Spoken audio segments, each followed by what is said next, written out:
Hey guys, welcome back to the channel. This is story about What If Naruto X Asia Part 1. Before I start, please do support for more amazing content and comments for Part 2.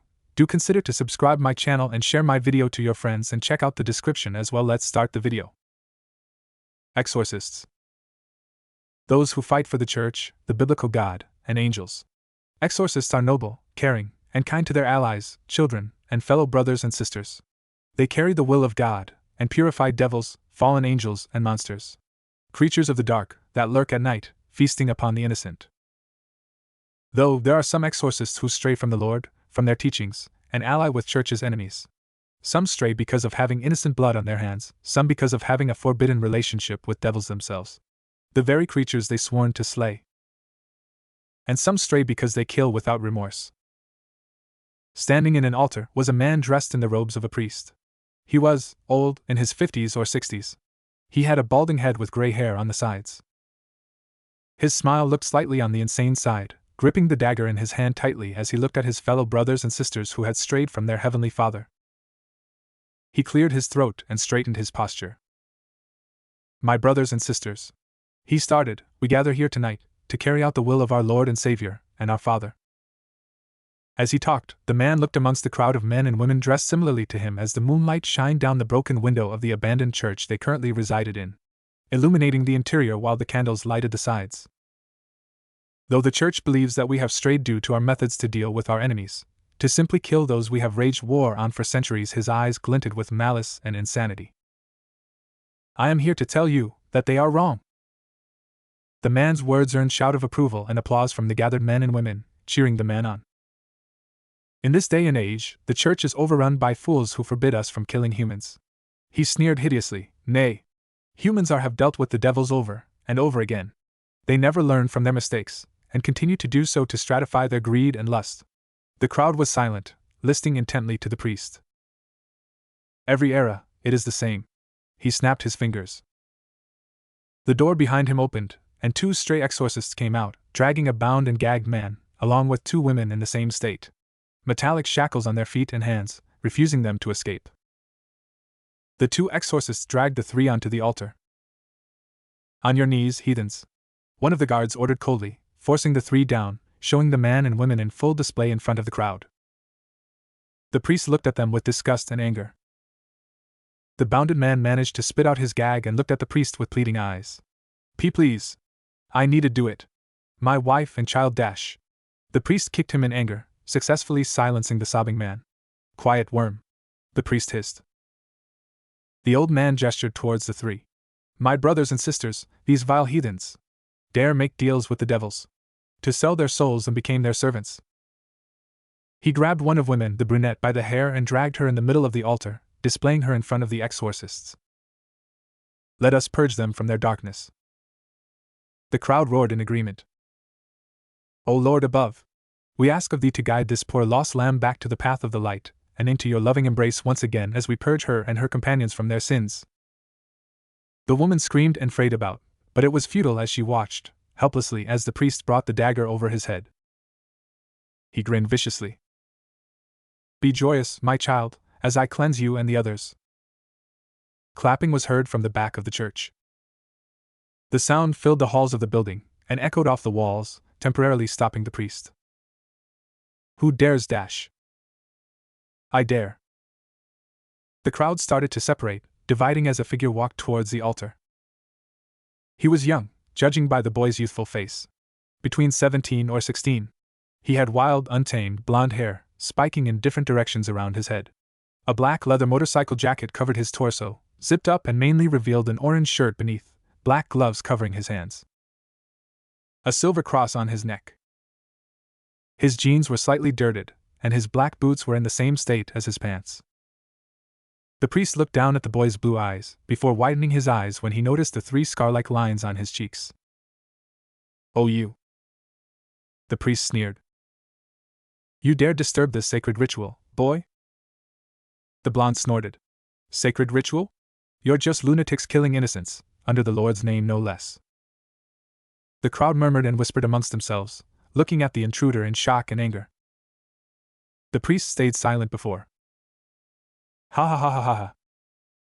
The man's laugh permeated and bounced and echoed, as he held his gut with both arms. He sneered and stared at the insolent boy. You speak as if we are committing wrong, but tell me, how can you say that when you sided with that whore of a nun? The blonde's eyes narrowed. The old man only grinned. Oh? Have I touched a nerve?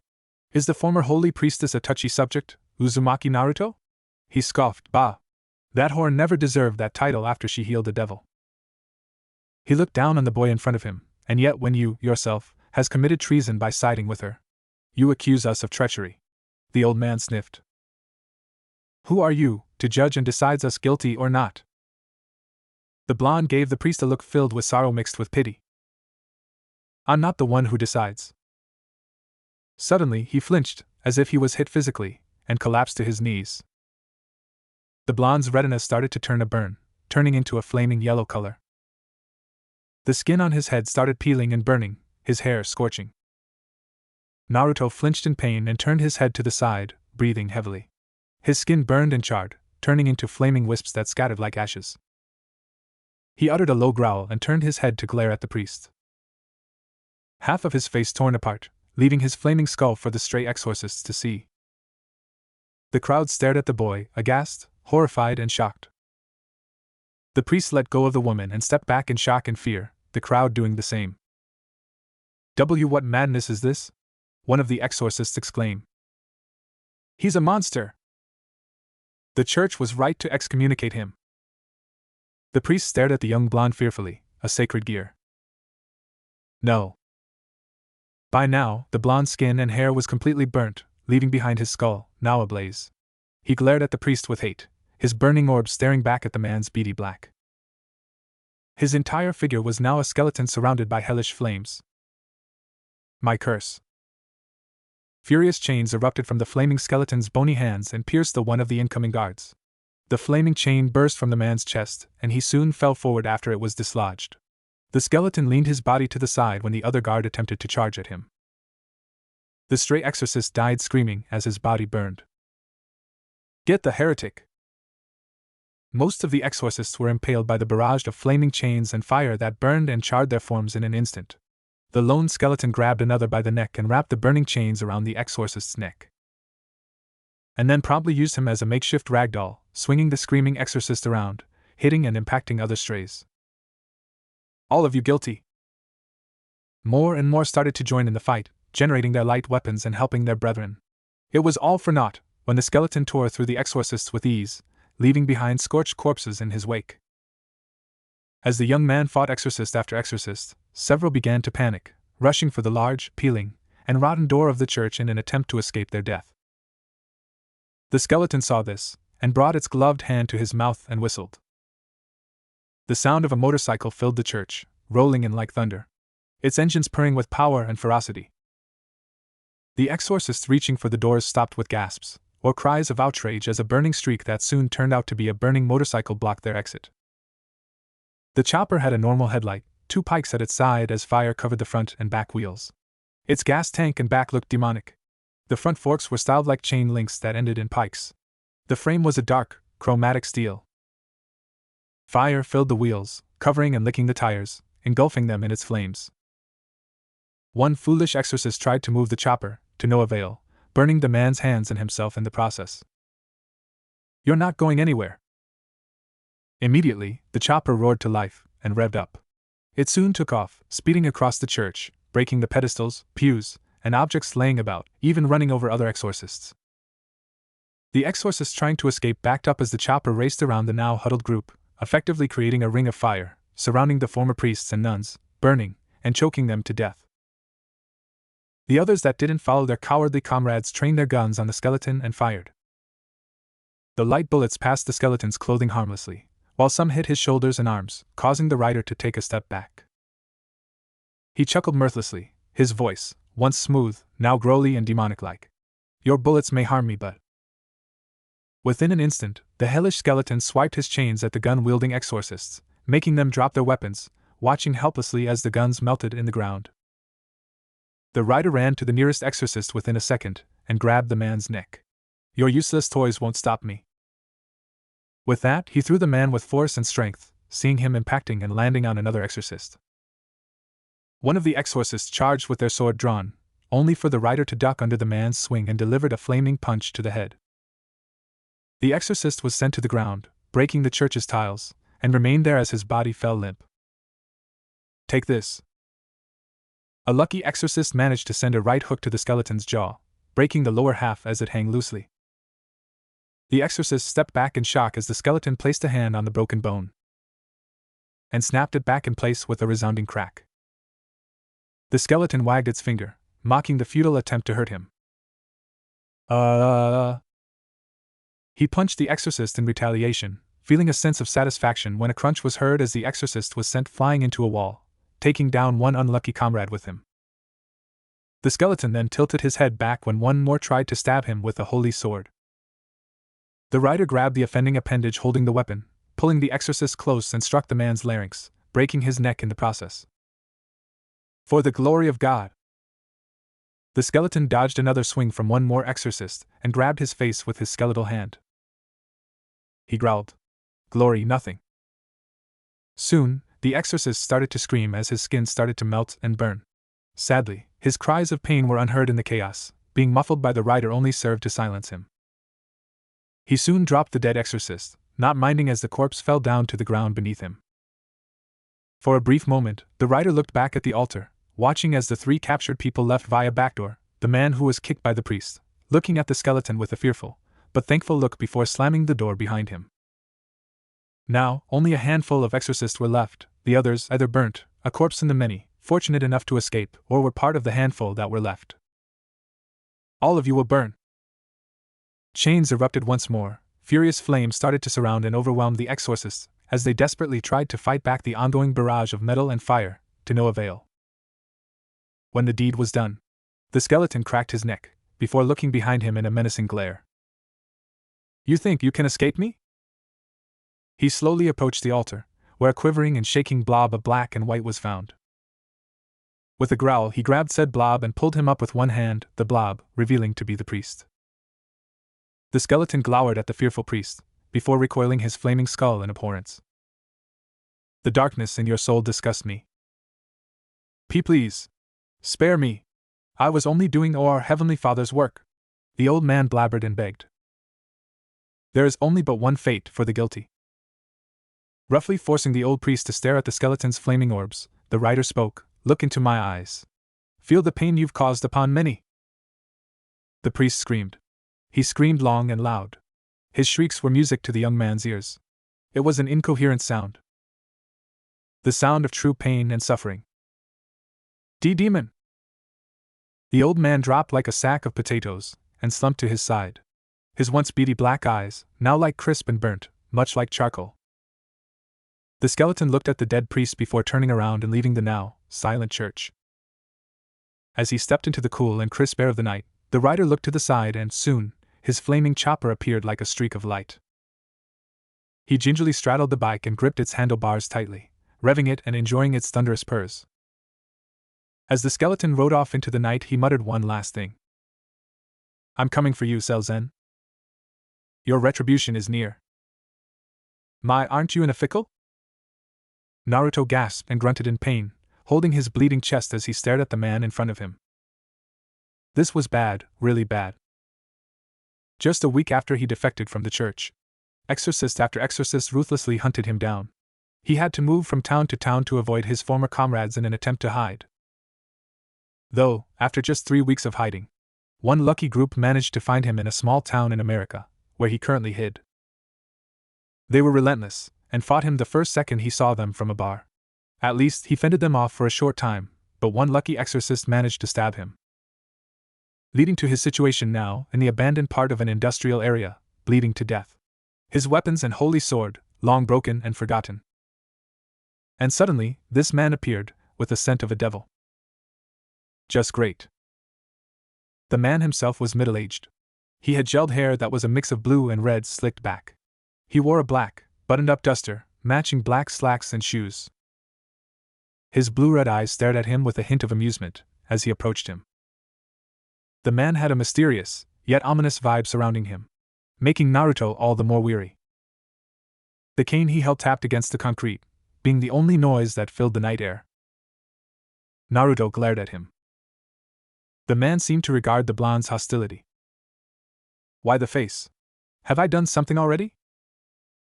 You have a scent of a devil. He rose an eyebrow at the claim. Oh? Are you an exorcist? He asked, and looked at the blonde once more. By how torn your clothes are, I barely recognize your uniform. He laughed. Naruto gritted his teeth and looked down. The man kneeled in front of the bleeding teen and grasped the holy dagger stabbed in his shoulder. Doesn't that hurt you? Oh, it does.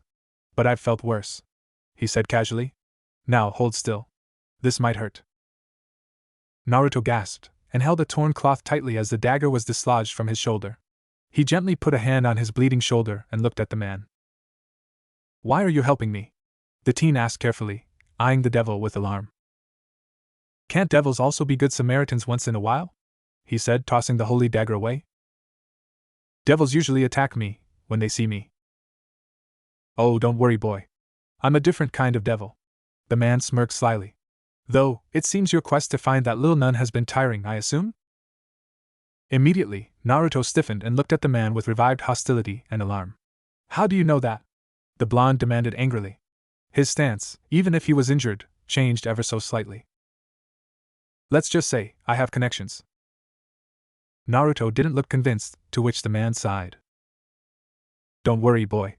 I won't hurt you, he assured. Haven't I shown that? The former exorcist kept his glare. I don't even know your name. The devil smirked. You want to know who I am? Very well then. You may call me Mephistopheles. 3 months. 3 months, 19 days, 22 hours, 5 minutes and 2 seconds. He counted. He counted the days and nights he didn't transform into that thing. It had been a full month since he used his curse. His mind would go hazy, and his memories would usually be often fuzzy whenever he used that hellish power. Naruto Uzumaki, aged 17, sighed and put a hand on his face, slowly dragging the appendage down with noticeable tiredness in his form. He currently sat on a rotten, wooden stool inside an abandoned, concrete building. His chopper, now reverted back into its original state, was parked nearby, ready for him to hop on and ride off, should any exorcist hunting him down would somehow find him in the middle of nowhere. Where was he? He didn't know anymore, somewhere in Japan most likely. He moved his hand away from his face and looked at it with intensity. The appendage's skin slowly started to burn and tear, opening up and revealing the bones within. Naruto cursed and quickly jerked his hand in a random direction, watching as a fiery ball burned a nearby table, reducing it to ashes. He looked at his bony hand and gritted his teeth, forcing his curse back. It was stressful and tiring, really, trying to control his power. The thing inside him, it would shriek and rage, begging him to be released whenever a malicious presence would appear, and would always leave a small headache every time he took back control. Stupid curse. Naruto sighed and gingerly held the silver cross dangling from his neck, gently rubbing it with his fingers in an attempt to calm himself. The cross was a gift from his precious person, the person he left the church for, to protect her with his life. Asia Argento. His precious person. His very first friend when he moved to the church. His sole reason he took the curse to begin with. The blonde didn't know where she was, where the church moved her. But he would find out. He'd be there for her, like she did for him. He'd go through hell and back for her. He made a promise to find her and protect her, no matter what. It was a promise of a lifetime. Naruto shook his head and sighed once more, and stood up before straddling his chopper. The engines roared to life as his motorcycle's lights turned on. He revved the bike, listening to the wheels screeching, before riding off.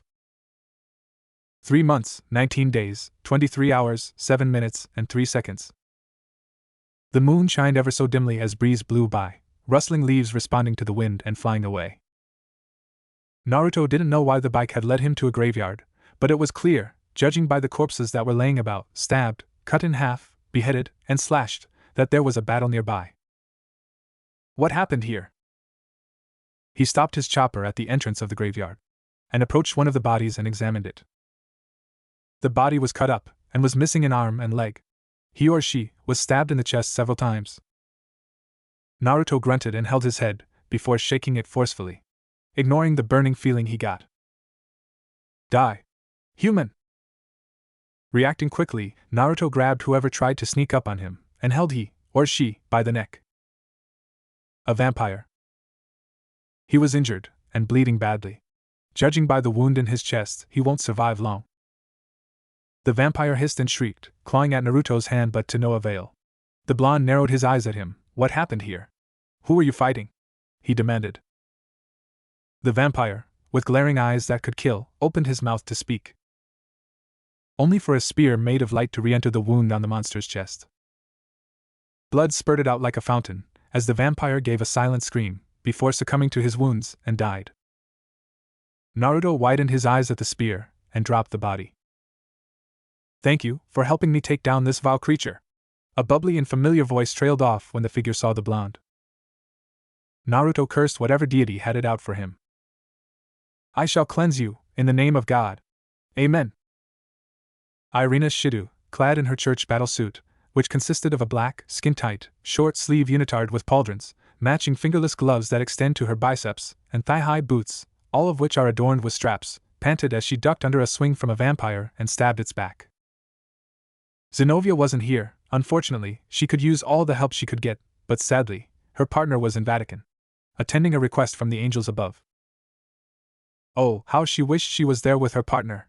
But unfortunately, she was here in Japan, dealing with vampires that currently resided in a graveyard, terrorizing the nearby town. It did not matter. If it meant helping people in the name of the Lord, then she would gladly do it. You dare enter our territory? Ireina glared at the next vampire. He shrieked and flew at the girl, but Ireina was ready and dodged quickly. Using Excalibur Mimic, she slashed at him.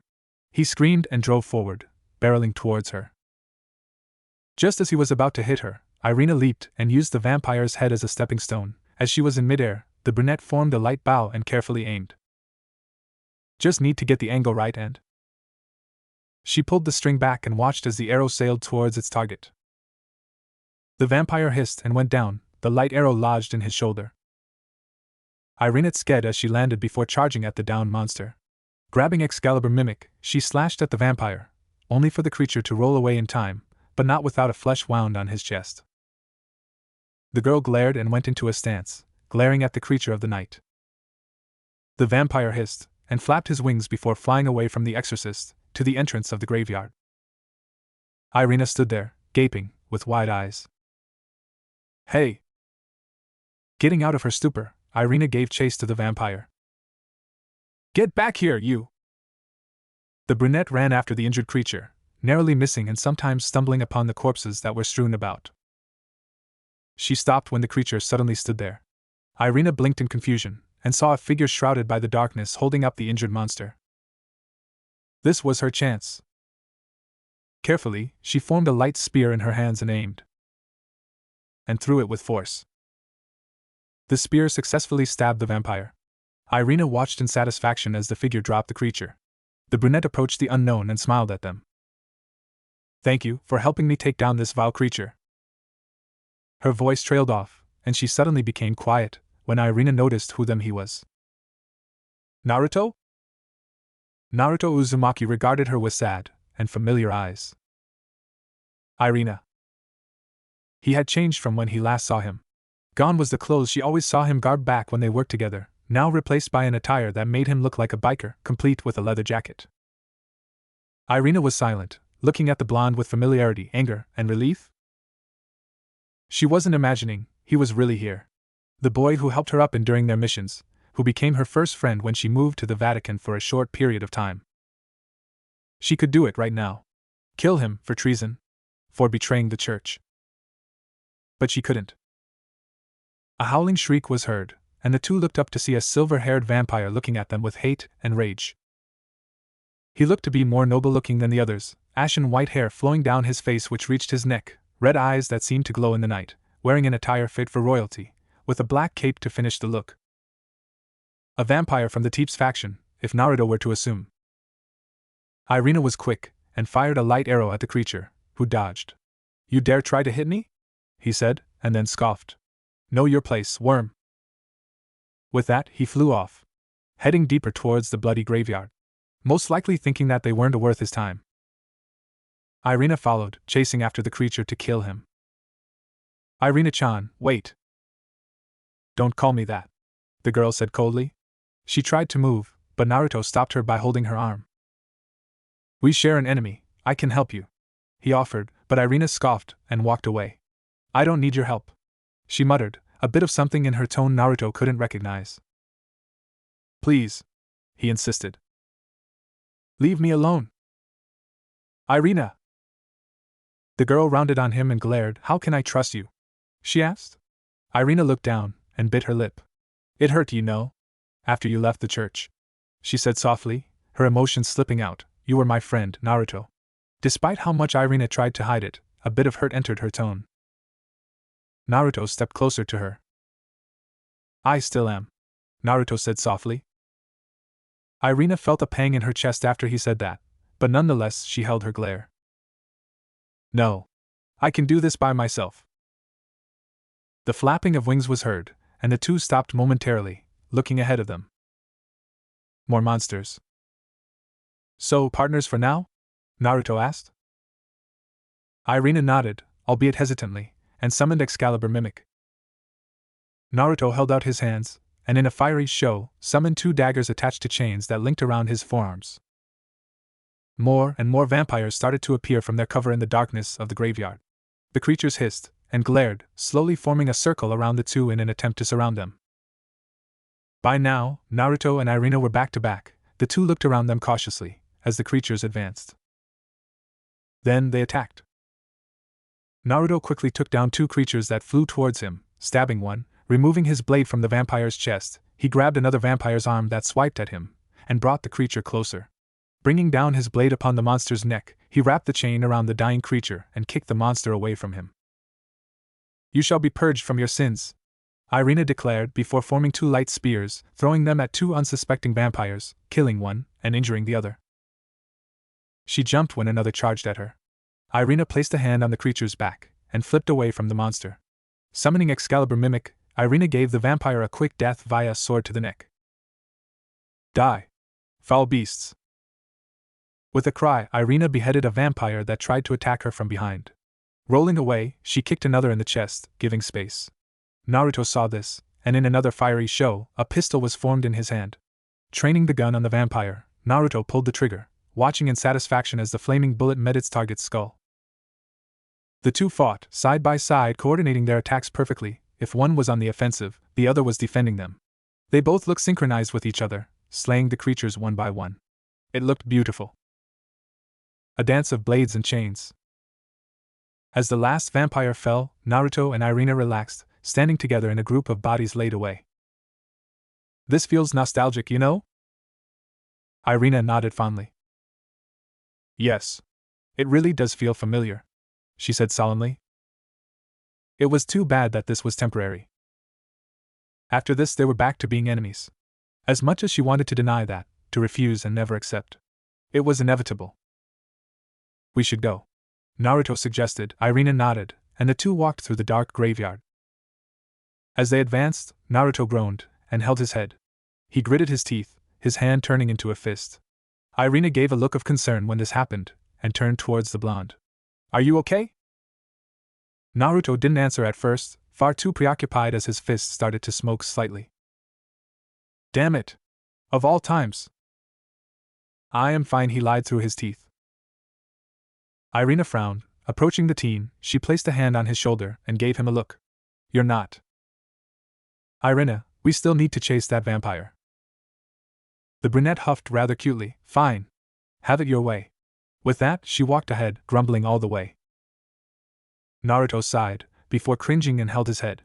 His eyes flickering from their normal blues to burning yellow. Justice is calling, boy. Unleash me. No. Foolish. It roared. Naruto closed his eyes and breathed. In. Out. In. Out. A method to calm himself. The whiskered blonde forced the voice away. Feeling the presence gone, Naruto stood up and caught up with Ireina after a few minutes. Ireina, however, humphed when he walked by her side and turned her head childishly, crossing her arms under her bust as they walked through the silent graveyard. Naruto looked at her. Seriously? He asked dryly. Humph. Come on. I'm fine. Tebeo. The blonde blinked. Damn it. Thought I got rid of that. He muttered to himself. Unknown to Naruto, Ireina had a small smile on her face when the blonde said that. He was still the same Naruto after all. They encountered some more low-class vampires on their way, but the two handled the monsters fine. Naruto still had the headache as they walked, though it was toned down to the point where it was just a minor annoyance. It still hurts though. The two soon neared the end of the graveyard, where the feeling of a cold presence, more powerful than the other vampires they fought had. He was here, the last and stronger vampire. Fog rolled in, blanketing the entirety of the graveyard in a dark mist. Show yourself, vile heathen, so you may feel the power of God, Ireina called out, summoning Excalibur Mimic. Out of nowhere, a swarm of bats flew right in front of them, forcing them to shield their faces. The bats shrieked as they flew into the night sky. Naruto gripped his head with both of his hands as his headache increased tenfold. He gritted his teeth and cursed, and shook his head wildly. Naruto, Ireina said worriedly.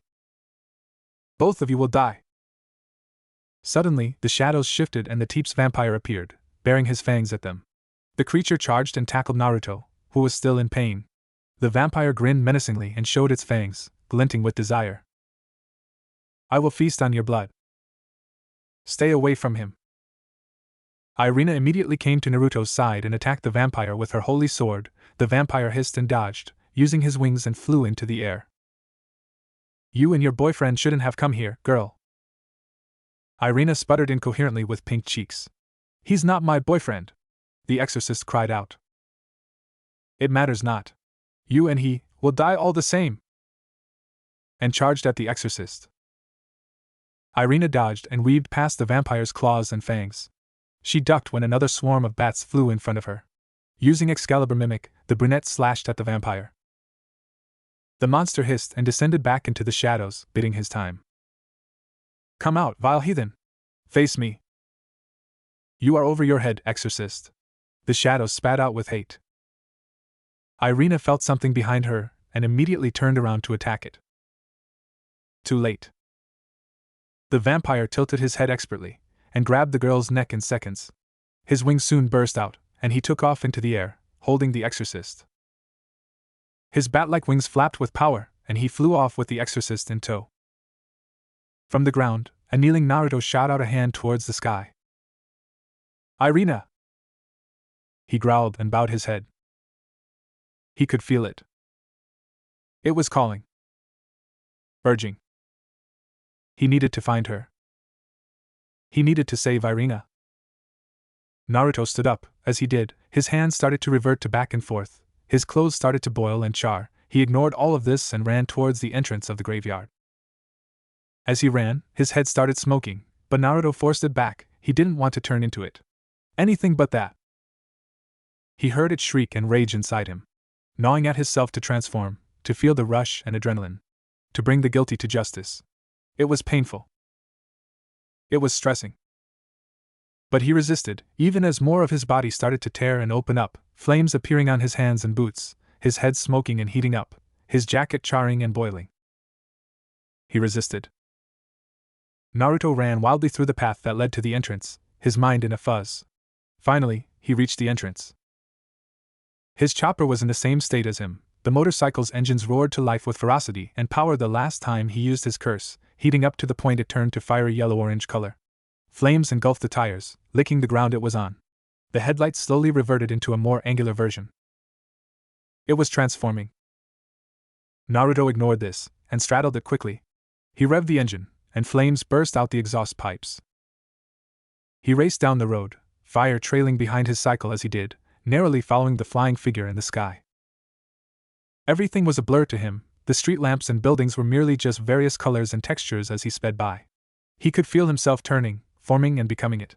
He saw his skin turning into flaming wisps, his body burning and corroding. The voice urged him more, influencing his thoughts. Yes. Do it. Feel the power. Get out of my head. Do you wish to fail her, boy? Get out. We both need each other. Regardless if you like it or not. Get out, get out, get out, get out, get out, get out, get out, get out. He repeated the mantra in his head. No. That was the last straw. Naruto couldn't take it anymore. He lasted as long as he could. The last of his hair and skin burned and singed. His will faded. The rider was back. Ireina gently opened her eyes and coughed and hacked. She was flying. No, scratch that, she was captured. You will make a fine feast, exorcist. Unhand me, heathen! Silence, worm. An explosion of fire was heard in the distance. Ireina craned her head towards the direction of the fire. What was that? She squinted her eyes and looked down. There was what looked to be a fire from the ground. It was following them. Trailing them. What the dash? Who dares dash? A fiery chain wrapped around the creature's abdomen. The vampire struggled out of the chain's grip and shrieked as it burned him. It was harder to free himself as he was holding someone else. Suddenly, the chain was pulled down, along with the monster and exorcist. Ireina screamed and covered her eyes. Thinking quickly, she grabbed the vampire and got on top of him, using the monster as a way to break her fall. Ireina looked down and widened her eyes on where they were above. A construction site. This was going to hurt. And it did. They crashed hard. Pebbles were scattered and thrown about as they landed. Ireina quickly let go of the vampire and skidded on the ground, away from him. The exorcist stood up, albeit shakily. She was slightly bruised and scratched, not to mention banged up from the crash, but she could handle it. She was still slightly disoriented, and tried to summon her sword, only to collapse once more. She panted, and watched as the vampire slowly stood up. He too was scratched, his regal clothes and cloak were teared and torn. He was mad. The monster slowly stalked towards her. She was helpless. Another explosion was heard, this time closer than before. The vampire stopped momentarily and looked up. The sound of thunderous engines filled the air. A human-sized ball of flames jumped from the ramp in the construction site and landed in between them. A hellish skeleton, on a chopper that looked like it came from the underworld itself, was in the middle of them, the only thing that stopped the vampire from killing her. Death on wheels never held a truer meaning. The skeleton's flaming skull glanced at Ireina briefly, before turning towards the vampire with a menacing glower. You guilty? Ireina looked at the hellish figure clearer, and gasped in shock. It was wearing Naruto's clothing. She recognized his clothes. The same silver cross on the skeleton's neck was a clear indication. This was Naruto.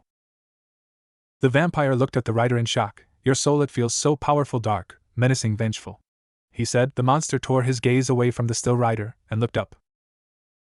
A full moon. He smirked. You will be my servant, the vampire declared. The rider's blazing orbs glared at the monster. You can try, but you will only find failure. The monster roared out, baring his fangs once more. The rider quickly disappeared, and grabbed the vampire by the throat and lifted him up. The rider leered at the monster. Your soul is revolting, he stated. You don't have anything in your heart, only hate and darkness. The skeleton threw the creature with strength, watching the vampire crashing down and getting piled up by construction beams. It disgusts me, the vampire hissed, and turned into darkness itself, slipping out of the mess of construction beams and headed towards the hellish rider. Shadows started to seep from the skeleton's own shadow, then wrapped around him, only for it to be destroyed in a blaze of fire. Ireina shielded her face from the brightness of the mini-explosion. She slowly moved away as to avoid any flames. The shadows hissed in response and moved away, transforming into a black mist that floated up from the ground.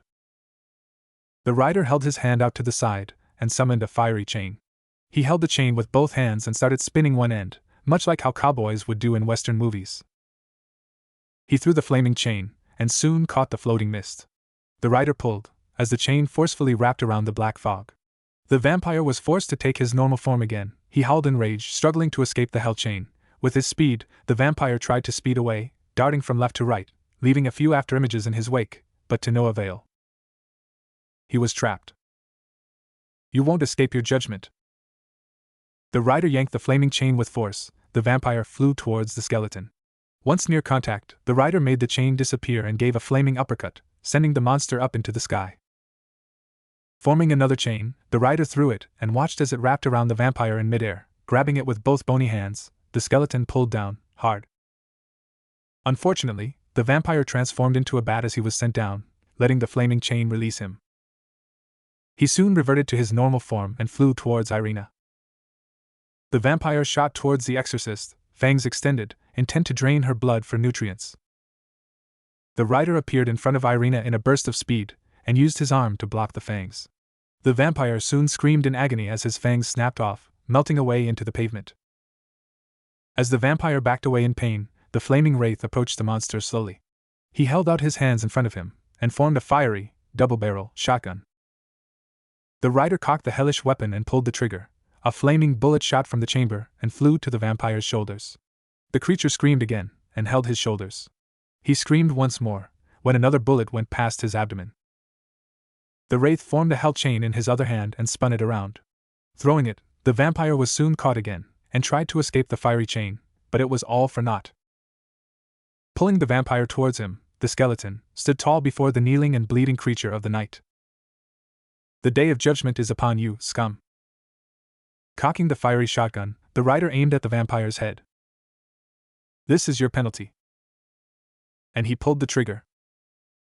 The vampire's entire head engulfed in fire as the bullet hit him. He gave out one last, long and agonizing scream, before his head melted. The rider released the chain as it disappeared, and caught the headless corpse by the neck. Lifting it up, the body soon started to char and boil, burning the clothes and cloak. Soon, the body was unrecognizable, the corpse now a charred, ashen body. Using his other flaming hand, the hellish skeleton grabbed the body by the waist and threw it away, not minding as it slowly burned away. Naruto. The rider turned his flaming skull towards the injured Ireina, who went out of her cover. She was bruised, holding her side, and limping. "Ireina." The girl slowly approached the wraith Naruto and stepped closer to him. She slowly brought a hand to the side of his skull. "Is this really you?"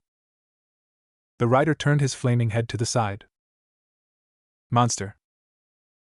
Ireina glared at him. "No. You aren't. Even if you left the church and betrayed us, you're still Naruto." The rider was silent and turned to look at her. As he craned his head, he started to revert back.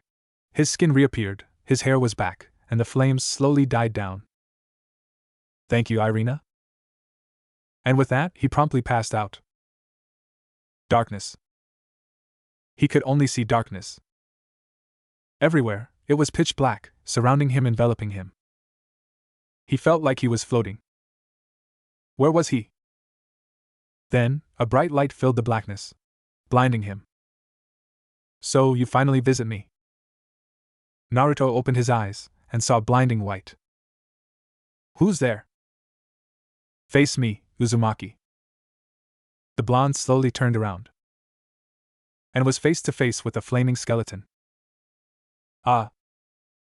Startled, he jumped away and landed in a stance. "Calm yourself, boy," the skeleton said. Naruto didn't listen and eyed the skeleton with caution. It looked like him, when he transformed, only the skeleton's flames were blue, brighter, and felt more powerful. It had 6 individual spikes around its shoulders, chest, and back. 2 each. It had black bodysuit, coupled with matching boots. Naruto's eyes widened in shock. "You." "That's right, boy. I am the one whom Epistopheles bonded you with. I am Zarathos." Naruto fell silent as Zarathos introduced himself. "You're the voice in my head." "My curse." Zarathos nodded. "Yes. I am the one who whispers to you to urge you. I am the one who influences you." "Why? What reason would you have to do this to me?" Naruto snapped, shouting at the spirit. "What did I do?" he demanded. "What even are you?" The skeleton scoffed. "You did nothing, boy. I simply used you. You are my host, the one who punishes the guilty. And as for me," Zarathos gestured to himself, "I was once an angel." As if on cue, 2 wings shot from his back. 12 skeletal-like segments that used to be feathers were his wings. Naruto's eyes widened. Why you're a... Zarathos tiled his head forward in a curt conformation. Correct, boy. I was a seraph. Impossible! Naruto exclaimed. There are only 4 seraph. Zarathos scoffed, his wings moving slightly as he did. You are wrong, Uzumaki. There was 5. I was created by our father, the biblical god. As I said, I was a seraph, strongest of my kind, and an elite in heaven. I was the angel of justice, Zarathos explained. However, during the Great War, when I fought alongside my brothers and sisters, I was sent down to protect man from the devils. But Mephistopheles was nearby. He tricked me, and I was sent into the underworld. Naruto stayed silent as he processed the information. As I was trapped in there, Mephistopheles, he corrupted me, tortured me, giving me visions of humanity's depravity. I hoped for Michael, prayed to our Father, and wished for Gabriel to save me, to help me as I did them, Zarathos said solemnly. But they never did. He muttered bitterly. They left me there, their own brother, to rot and corrupt. To let the devils do as they wished to me, and dash? Zarathos stopped, realizing his temper flaring, at the reminder of his traitorous siblings. Eventually I was driven insane. My mission, my will, to protect the innocent was perverted into a lust to punish the guilty. Zarathos spat out. I became the spirit of vengeance. Zarathos suddenly stopped and looked around, before he chuckled. It seems you are waking up. The spirit looked at Naruto. Goodbye for now, Uzumaki. Naruto held out a hand as he started to fade. Wait. He woke up. Naruto shot from whatever he was laying on, and gasped. He panted, and calmed himself. Where am I? He thought, and looked around. A hotel room. Ireina must have brought him here. Naruto, are you awake? Speak of the devil. The blonde turned to see the exorcist, now clad in fixed church uniform, in the doorway. Ireina approached him in concern. Are you okay? She asked gingerly. Naruto nodded. Yeah, I'm fine, he assured her, scratching his whiskered cheeks. He looked down, and noticed that he was only garbed in his orange shirt and pants. Where's my jacket? Ireina pointed towards the dresser at the side. Walking towards the wooden dresser, Naruto took out his black leather jacket and put it on, zipping it up. Shortly after eating breakfast, the two met at the outside of the hotel. Ireina, garbed in a white cloak that hid her uniform, watched as Naruto hopped on his motorcycle and turned it on. So, this is goodbye, huh? Naruto looked away. Yeah, I guess it is. The two stayed silent for a moment. Then, without thinking, Ireina wrapped her arms around the blonde, pulling him into a hug. The whiskered blonde blinked and looked at her. Aren't you going to kill me? He asked. Ireina giggled and pulled away. Maybe next time, she said, smiling brightly. There's that cheerful personality that she was known for. Naruto laughed and gripped the handlebars of his motorcycle. As Ireina started to turn around, the blonde shouted, Ireina! The exorcist looked back in surprise. The blonde grinned. This isn't goodbye. It's a see you later. And with that, he rode off. Ireina blinked before her smile returned. Yeah. See you later, Naruto-kun. You can't be serious, Archangel. Are you questioning me, Uzumaki? You're damn right I am.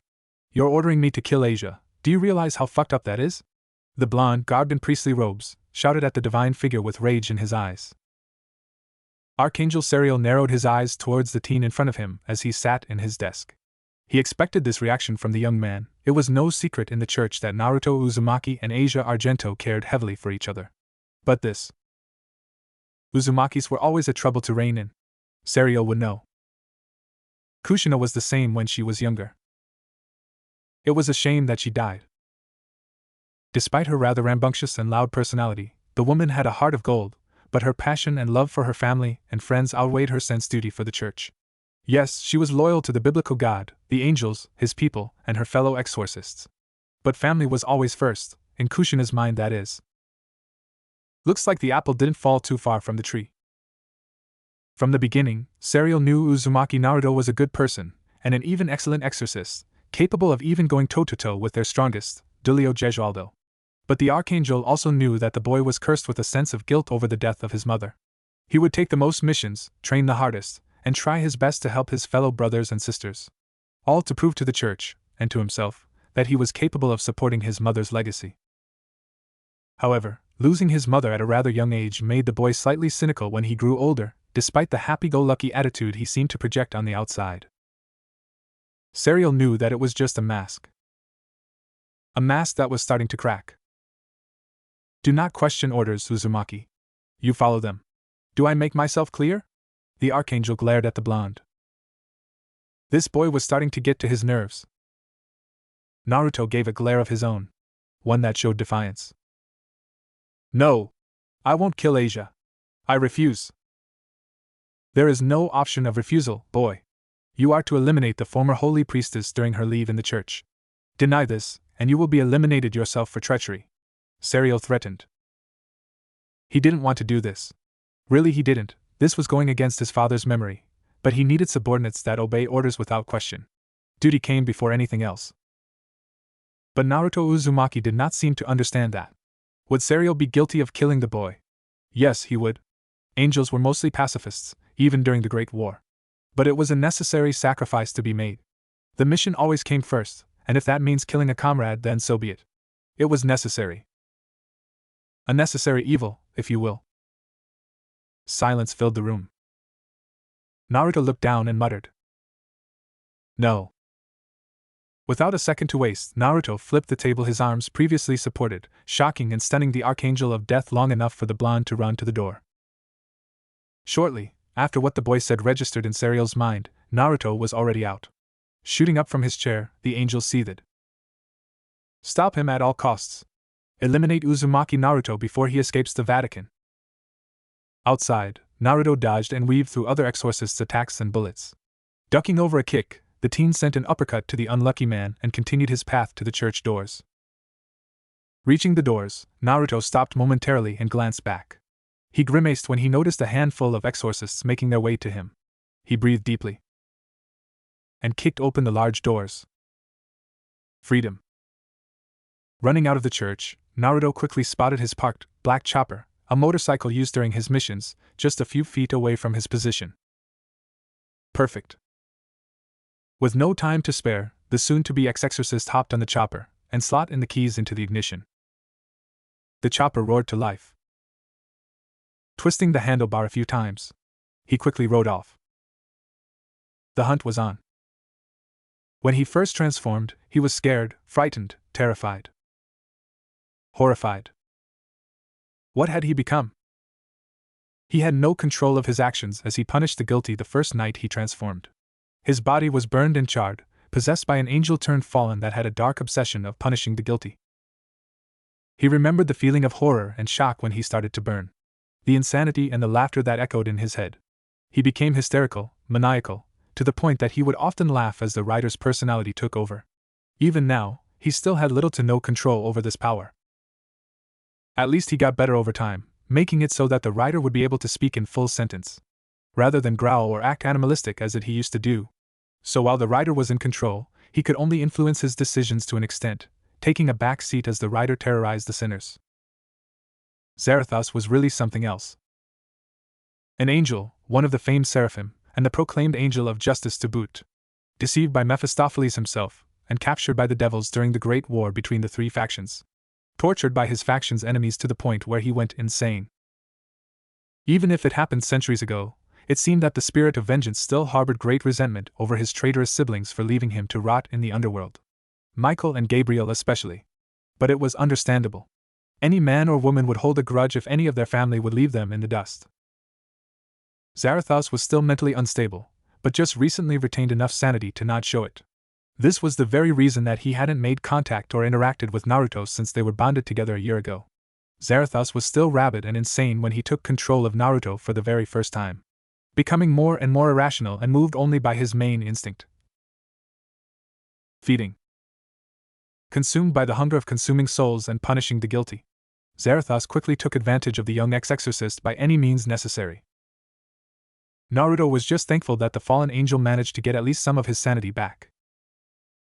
Currently, the ex-exorcist was riding down a road, his chopper's engine giving out a quiet hum as he did. So, if you're a fallen angel, why don't you have black wings? The blonde asked the spirit of vengeance, breaking the silence. Or an actual face than a skull. Within Naruto, Zarathos glared at his host. Watch your mouth, brat. As for your question, I use the term loosely. I am both a fallen angel, yet at the same time, I am not. How exactly? When I was in the underworld, Mephistopheles forcefully tried to bring me into his peerage. Zarathos explained. Sadly for him, the fool's plan didn't work, and so, in anger and humiliation, bonded me with a human, an act to spite and mock me for his failure to change me to his pet. By doing this, he tainted me with his magic, corrupting me further, and thus turned me into a fallen angel, Zarathos said. But don't mistake me as any of my perverted fool of a brother, Azazel's followers. For instead of becoming a true fallen angel, I became the spirit of vengeance. Naruto stayed silent, pursing his lips as he furrowed his eyebrows and thought. The human that Mephistopheles bonded you with, who was it? He couldn't help but ask. Zarathos stayed silent. His name was Carter Slade. Carter Slade, Naruto muttered under his breath. A mystery to solve for another time. After an hour of driving, he finally made it to his destination. Naruto looked around the small city as drove through the streets. It seemed normal enough, buildings surrounding his sides, occasional trees and bushes, a forest here and there, and a park. This place the blonde heard Zarathos start. Naruto knew what Zarathos was thinking. This city was full of demonic aura. This city reeks of devils. Zarathos spat out with venom in his tone. His mind flashing back to all the horrendous torture he had to endure due to those blasted creatures. Hurry your business here and let us leave this foul town occupied by these heathens. The whiskered blonde's eye twitched and grabbed his gloved hand. It was starting to burn again. The leather of his glove was charring and boiling. Shit. Zarathos, do you sense that? Indeed I do, brat. Fallen angels most likely. Naruto gritted his teeth and held his head before shaking it forcefully. How many? He asked, closing his eyes to calm himself down. 1. Though I feel a presence nearby. At the abandoned church. Just my luck. The teen grumbled. Zarathos suddenly growled. Are you okay? I sense a powerful soul. Naruto cringed and doubled over in pain. His skin started to nick away, fading like wisps as they burned from his head. Stop this, Zarathos. Naruto pleaded, but it fell on deaf ears as the fallen seraph started to growl in an animalistic fashion. Damn it, you walking skeleton! I can't do this right now! Naruto shouted at the former seraph, who only roared in a bestial-like manner in response. Humph. Another stray? And I came all the way here, for a mere human. The blonde immediately rolled away as light spears hit the pavement.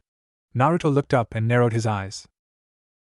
Above him was a man with short black hair, covered by a fedora, his dark blue eyes looking down, both literally and figuratively. He wore a pale gray trench coat over a white dress shirt with a matching ascot.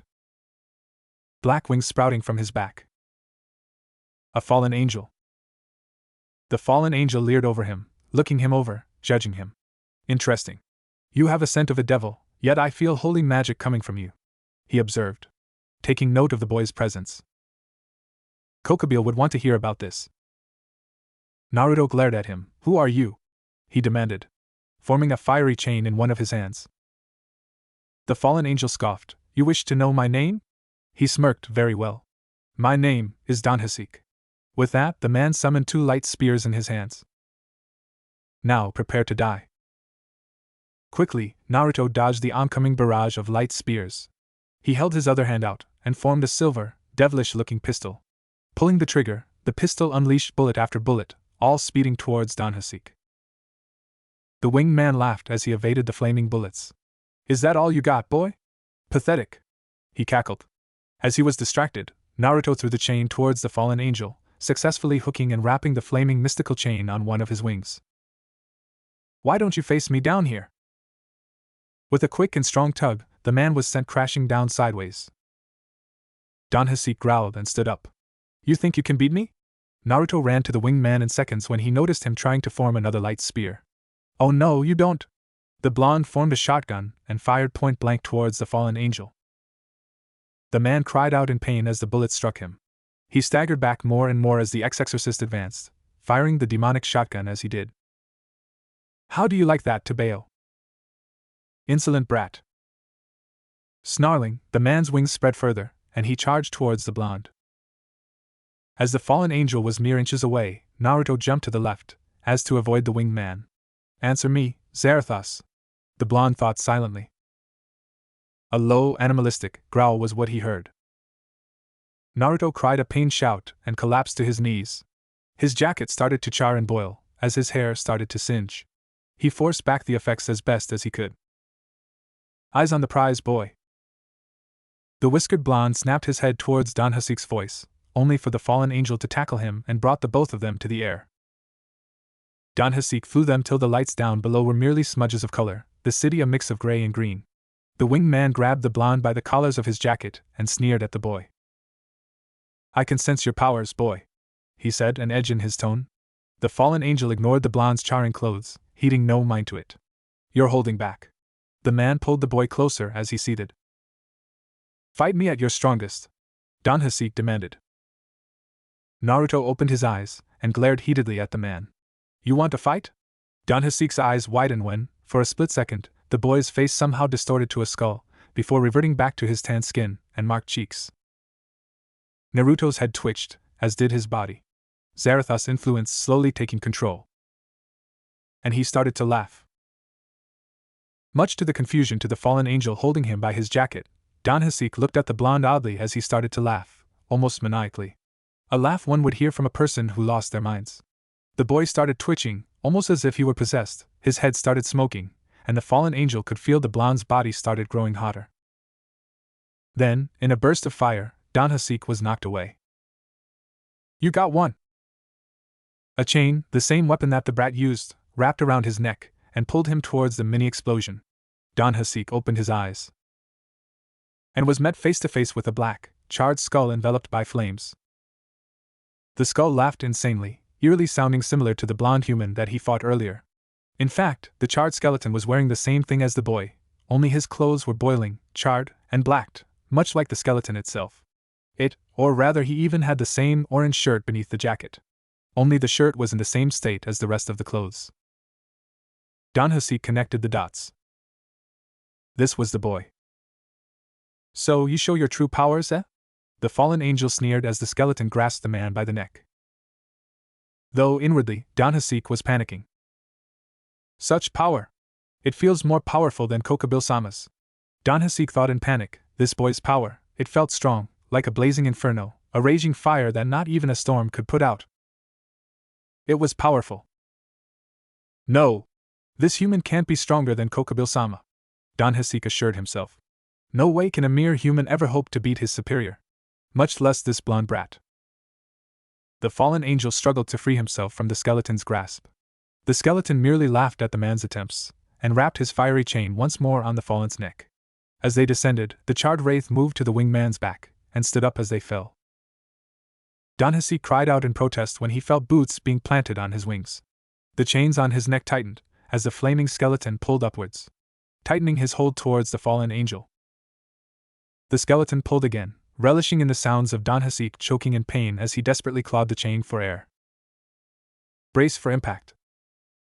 The fallen angel groaned when they crashed, making a small crater in the park. Danhasek felt a charred glove hold his neck once again as he was pulled up from the mini-crater. The flaming wraith pulled the fallen closer towards his blackened skull and stared at the stunned man. The skeleton threw the fallen with force, watching as Danhasek skidded on the ground with a pained groan of protest. The winged man gritted his teeth in frustration. How dare this brat? No! He was not going to be beat by some brat. A human no less. He would never hear the end of it if Rainier or Calwarner were to hear about this. Flapping his wings, Danhasek took off, heading towards the abandoned church where they held the nun. The Gremry girl's peerage no doubt already there, but he had some faith that Rainier would be able to stall in time. The skeleton turned his head as the fallen angel flew away hastily. He growled lowly, like a predator, dissatisfied at seeing their prey escape. He started walking. After a few steps, his chopper, now in its hellish state, appeared. The flaming wraith jerked his flaming chain like a whip. The chains responded in command and started wrapping itself around the skeleton's charred jacket, fitting snugly as they did. His charred clothes crinkled noticeably as straddled his ride. Revving the engines, the skeleton took off after the fallen, leaving a trail of fire in his wake.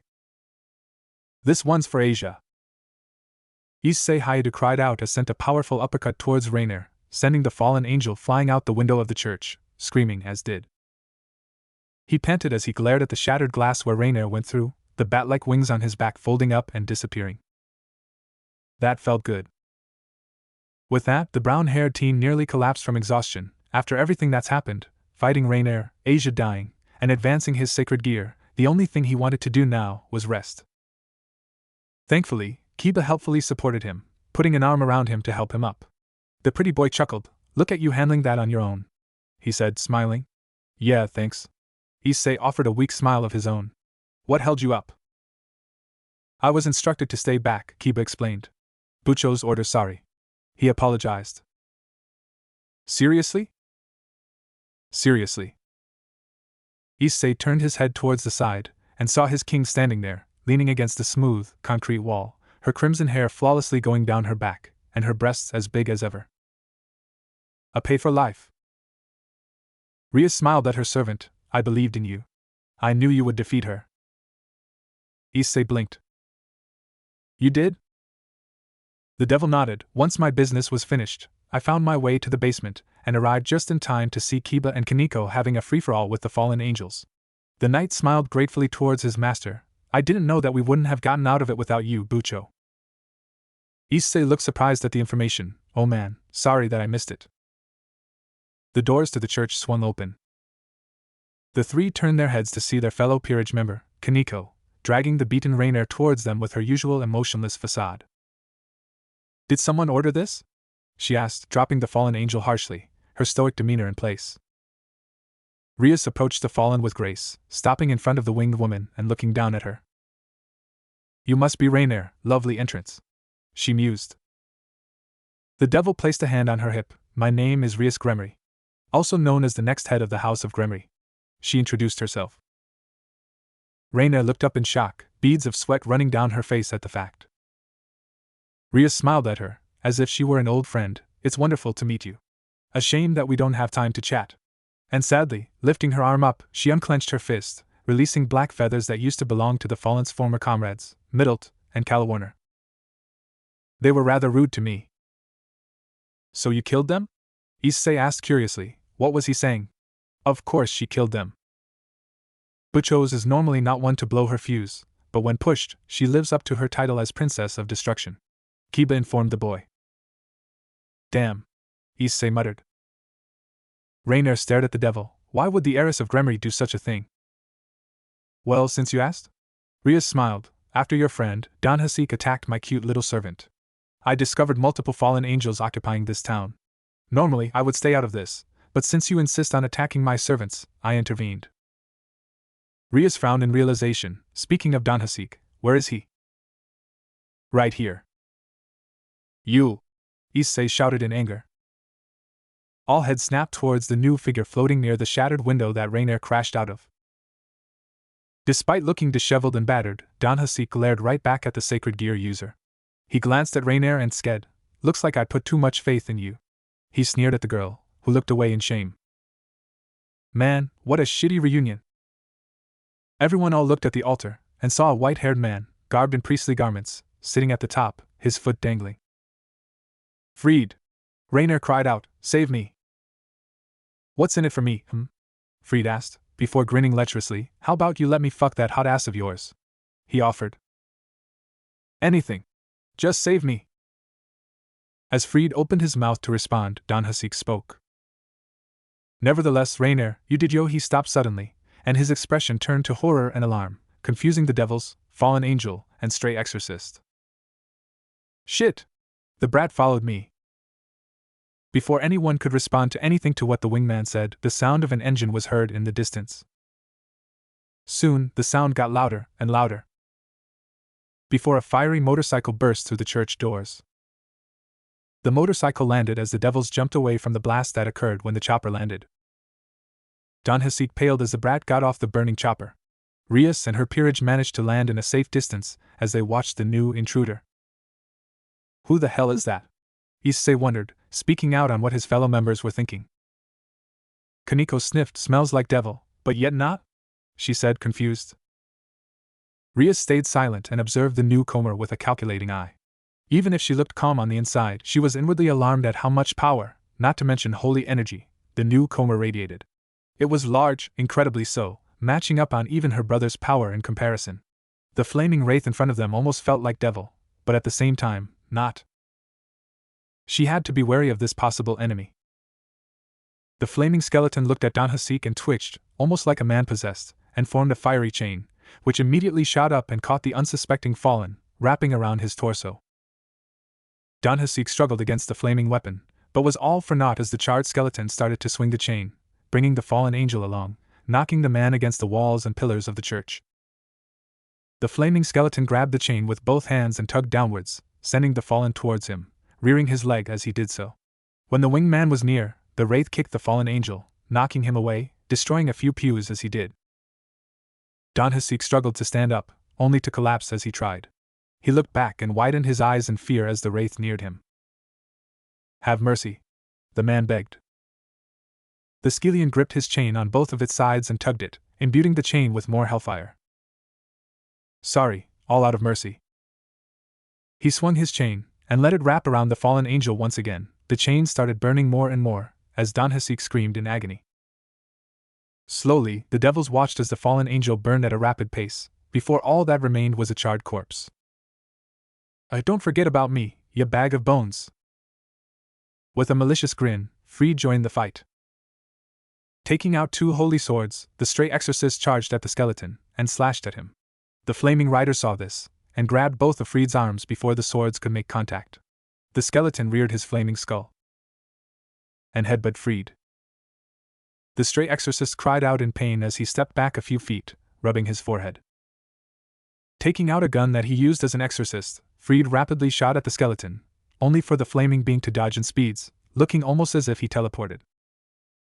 The flaming wraith dodged the attack and grabbed Fried by the neck. "Fried Selzen," the flaming skeleton said. "Your time has come." "Bite me," was all Fried could say as his hands clawed for escape. Kicking the flaming wraith, Fried successfully escaped from the grab. He looked at Rainier. "Sorry, bitch. But you're not worth dying." With a laugh, the man disappeared using smoke bombs. The flaming wraith shook his skull to rid of the excess smoke, before approaching the last fallen angel. "Your soul." Rainier backed away with terrified eyes as the skeleton advanced. She screamed when the flaming wraith grabbed her, and she was met with black holes that seemed to stare at her like the abyss. "Is tainted." Slowly, the skeleton's jaw unhinged, and he hissed slowly, staring into the fallen angel's eyes. A heartbeat passed. And then another. Before Rainier screamed in deep pain, her eyes never leaving the blackness that she was seeing, her scream echoing through the walls of the church. But she wasn't the only one screaming. The agony, the pain, the utter torture she did against others, were all coming back to her, haunting her. Rainier dropped down, and slumped to the side. Issei resisted the urge to puke, when he saw the once violet eyes of the fallen angel, now a charcoal color that looked molten. Her body soon started decaying rapidly, and in minutes, only a dirty skeleton was what was left of the fallen. The flaming wraith turned his skull towards them. The devils tensed, readying themselves in case of a fight. He ignored them, and slowly approached a nearby pew at the front of the altar. The pew that held the body of Asia Argento. With gentleness, the skeleton's charred, gloved hands grabbed Asia's body gingerly, as if he were afraid that she would break at the slightest touch, and lifted her up, carrying her in his arms. The charred skull looked down on Asia's face. To the devils, it almost looked like the skull had a look of deep regret and sorrow. "Asia!" Issei shouted, stepping forward, intent to stop the wraith, only for Rias to block his path with her hand. Gulping silently, the Gremry walked forward, much to her servant's protests, and approached the flaming being. "I can help her," she stated directly, no use beating around the bush. The wraith tilted his head, allowing Rias to continue. Fishing out her bishop piece, the high-class devil showed it to the skeleton. "I can reincarnate her to become one of my peerage members. With this, I can resurrect her," she informed the flaming wraith. The rider was silent, contemplating on what she said. Carefully, The skeleton laid down Asia on the ground as the others started to approach. Rias took a deep breath. A red magic circle soon appeared around the nun's body as Rias held up the bishop piece and placed it on Asia's chest.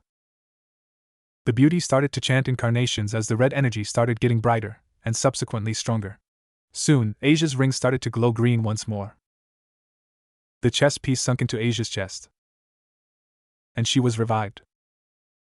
The flaming wraith collapsed to his knees, and to the devil's eyes, started reverting back. His skin started growing back, so did his hair. His jacket and clothes stopped looking charred and burned. A mop of spiky, blonde hair was the Rias and the others saw, and soon, the teen's face was revealed, a healthy tan shade as whisker marks appeared on his cheeks. Akeno licked her lips, eyeing the teen.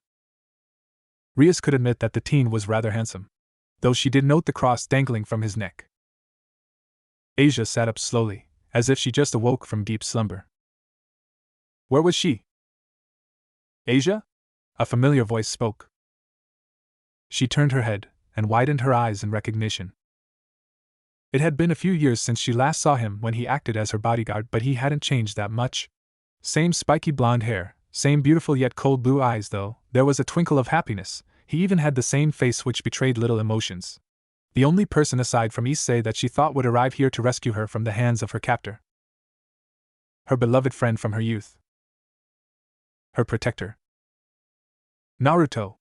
Asia exclaimed happily, and engulfed him into a tight hug, as tears slowly started to form in her eyes. You're here! Naruto closed his eyes, and hugged Asia back. Yeah. I'm here. And that's all that mattered. Rias Gremory sighed deeply as she sat on the couch that her peerage members usually occupied in the ORC. Currently, she was alone in the clubroom. Her servants doing their duties by handing out flyers to various people and co.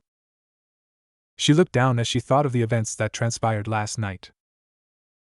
While she was glad that she had gotten a bishop on her side, not to mention one that had a useful sacred gear, she now also had to be wary of the new player that entered the game.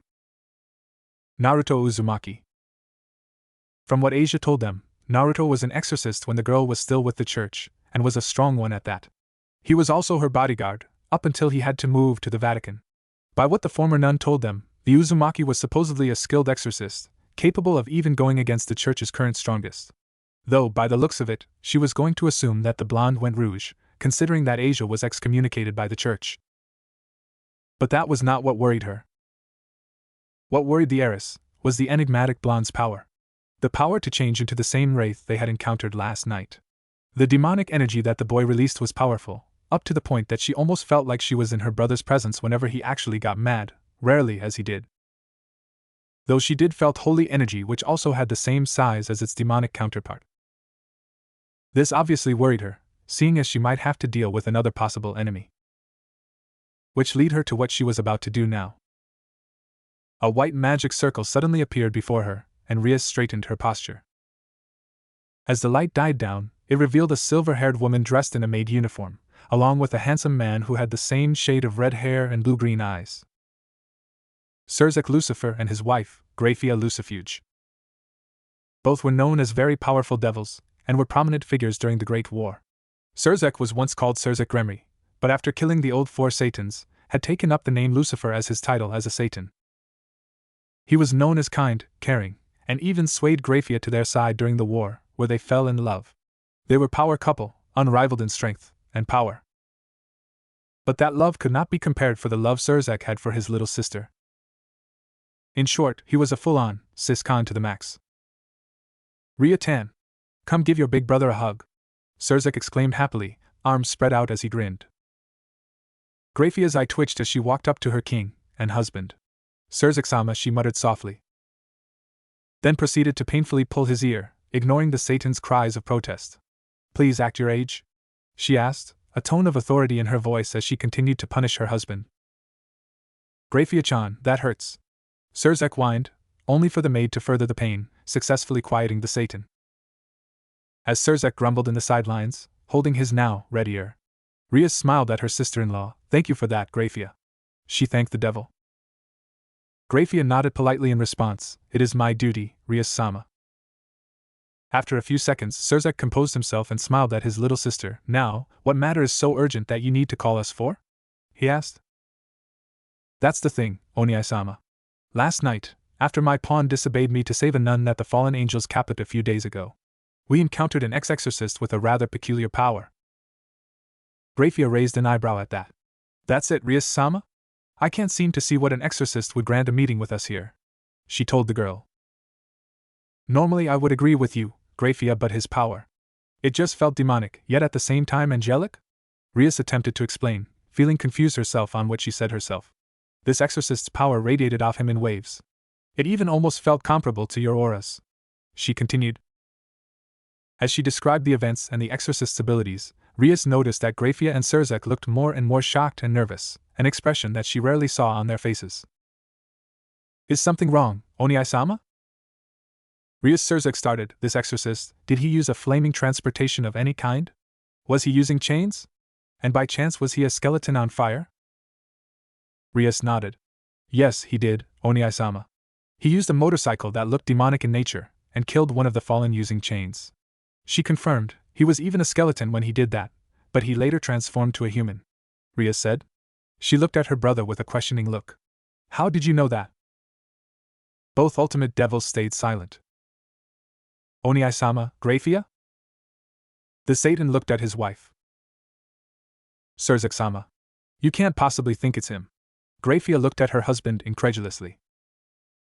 If what she's saying is true, Grafia, then it must be. Surzek insisted. Oniai-sama? Surzek sighed. It seems you don't know. He closed his eyes for a moment before looking at his little sister. Tell me. Do you know the legend of the Ghost Rider? The heiress blinked. What? Was her response. Legend? What legend? Do you know Mephistopheles, Rias? The devil who formed a pact with a human? Surzek asked. I know Mephistopheles, Oniai-sama. Rias said. He once made a deal with a man named Johann George Faust during the 1500s. She recounted, remembering the history lesson her mother once gave her. While that is something that humans remember him by, that was not the first time he made deals with humans. Surzek said, long ago, during the Great War. Mephistopheles never did get along with the old Satan faction, and even hated them for their nature of dominance. So, he did not side with them, nor did he side with us. Then what did he do? Rias asked, curious to know why either of the Satan factions didn't do anything to a neutral entity. He remained in the underworld, and stayed out of the war. Surzek said, but that's what most of the younger generation knew. The Satan waited for a few moments. In reality, Mephistopheles tricked an angel, a seraph, and brought him to the underworld. A seraph? Rias said in surprise and shock, controlling her voice, as to not shout. Yes. Zarathos, the angel of justice, was trapped in the underworld. Surzek nodded. Mephistopheles then tortured him in secret as the old and new Satan factions, along with the angels and fallen angels, fought. He told her.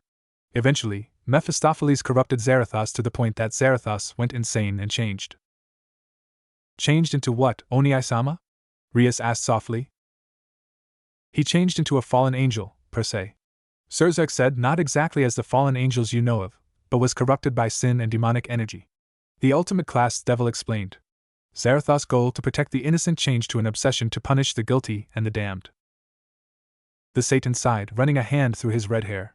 This was one of the reasons the Great War lasted as long as it did. The angels, the seraphim specifically, were understandably furious at the news of their brother, and so fought more fiercely than before. Surzek grimly said, remembering the brutal bloodshed and fall of devils due to the angels' new-found fury. Oniai-sama, while this is a shocking reveal of history, what does this have to do with this legend you're talking about? Rias asked, wondering how this all connected to the legend her brother spouted. As the war progressed, Mephistopheles made a deal with a human, and bonded Zarathos with that human, effectively making that human Zarathos' host, making that same human into his bounty hunter. A catastrophe that rampaged around the world, punishing the sinners, sending the guilty down to hell, making the human a Ghost Rider. Rias realized. Surzek nodded. Yes. He confirmed his sister's statement. And if what you're saying is true, then you just found the current host of Zarathos. I see. Rias looked down, digesting the newfound information her brother gave her. Have you ever encountered a Ghost Rider, Oniai-sama? Rias asked, looking up from her lap to meet her brother's form. Only once. The Lucifer nodded. During the Wild West period. The golden age of cowboys. I met a ghost rider wandering the deserts, Surzek said. I could still remember seeing his flaming horse. It was a sight to see. He chuckled. Despite our difference in factions, he helped me in dealing with a few strays during my free time. 1. The ultimate class devil looked at the clock hung above the ORC clubroom, and stood up, his queen following his movements. Nevertheless, Rias, be wary. Even with your control over the power of destruction, you and your peerage will stand little chance against Zarathos' host, should you ever face him. Rias' eyes widened at how even her brother told her how powerful this ghost rider was. I will, Oniai-sama. Rias nodded. Surzek smiled at her, as the same white light appeared under him and Grafia. Take care, Riatan. In a flash of light, the ultimate class devils were gone. Rias sighed deeply, and fell down the couch, slumping as she did. She felt mentally drained, just from what her brother told her. A piece of history that prolonged the Great War, kept secret to the younger generations of devils like herself, and Sona, not to mention that her worries for how dangerous Uzumaki Naruto could be, was increased tenfold, exhausted her. If what her brother was correct, then Uzumaki had one of the most powerful, former, angel inside him. An exorcist, a skilled one at that. Add to the fact that her new bishop cared deeply for him. This was getting complicated. She shook her head and stood up. She needed a shower. Rias said, bringing a hand to her forehead as she watched her pawn run laps around the park that littered the ones near his house, specifically where the playgrounds were. Like most playgrounds, the place had the set used to entertain kids, a swing set there, monkey bar here, and teeter-totters at the edge. All of which were built in a small lot of sand. Surrounding the lot was a grassy field with trees throughout. Currently, Rias and her peerage occupied the area, her servants exercising to keep their respective strengths up, while she, on the other hand, was trying to raise her pawn's stamina and strength up. The pervert in question panted as his legs tried their best to carry him. He was already in his 10th lap, nearing 11th. And he felt like shit. Despite his increase in stamina thanks to his reincarnation as a devil, the scared gear user still had little energy, even if boosted up. I know you're trying hard, but it wouldn't hurt to work a little harder, Rias advised, looking at her servant as the pawn tried desperately to continue running, to the point that he was crawling. It's no use, Bucho Issei panted, his hands digging towards the dirt as he struggled on. I'm at my limit. With that said, the pawn face planted right in the dirt, his ragged breaths muffled by soil and grass. Era, Bucho. Maybe I could motivate Issei-kun to do more, if you let me, of course. Akeno, dressed in a tracksuit, asked, licking her lips as she did so, a spark of lightning dancing at her fingertips. The king shook her head. It's okay, Akeno, I can handle this. If you say so, Bucho. As her queen walked away, a thought occurred to her. You know, Issei, she started, a devious smile on her face. Perhaps if you work really hard, I would be willing to give you reward? Issei widened his eyes at the prospect of a reward, thoughts of his king's pay, and her undressing starting to fill his mind. A second passed. Then another. Rias sighed silently, she thought that would war. Suddenly, Issei was back at it, running around the area with a perverted look on his face. All the while screaming. For a pay. At the sidelines, Kiba, in a track suit of his own, chuckled lightly at his fellow members' excitement. Kaneko, also in a track suit, stared at the running sacred gear user and shook her head with disdain. Pervert, was all she said. The heiress shook her head. He didn't even allow her to say what the reward was before he even started. Sorry I'm late. Issei, Kaneko, Akeno, Kiba, and Rias stopped what they were doing. All heads turned to see Asia running towards them, waving one hand in the air while the other was holding onto a small blanket. Like the others, she too was wearing a track suit. There was a large smile on her face, and it was clear to the other peerage members that she was not watching where she was going. I see-san. Akeno-san. Kaneko-san. Kiba-san. Bucho. I'm sorry, I was running Lakaya. Before the others could warn her, Asia stepped into the sand lot they were using. And tripped. Everyone watched in mute shock as the girl fell down towards the sand lot. Until a gloved hand grabbed her by the shoulder, stopping her fall. Asia's eyes were closed even as she was helped up. After a few moments, she opened it. Huh? She asked herself.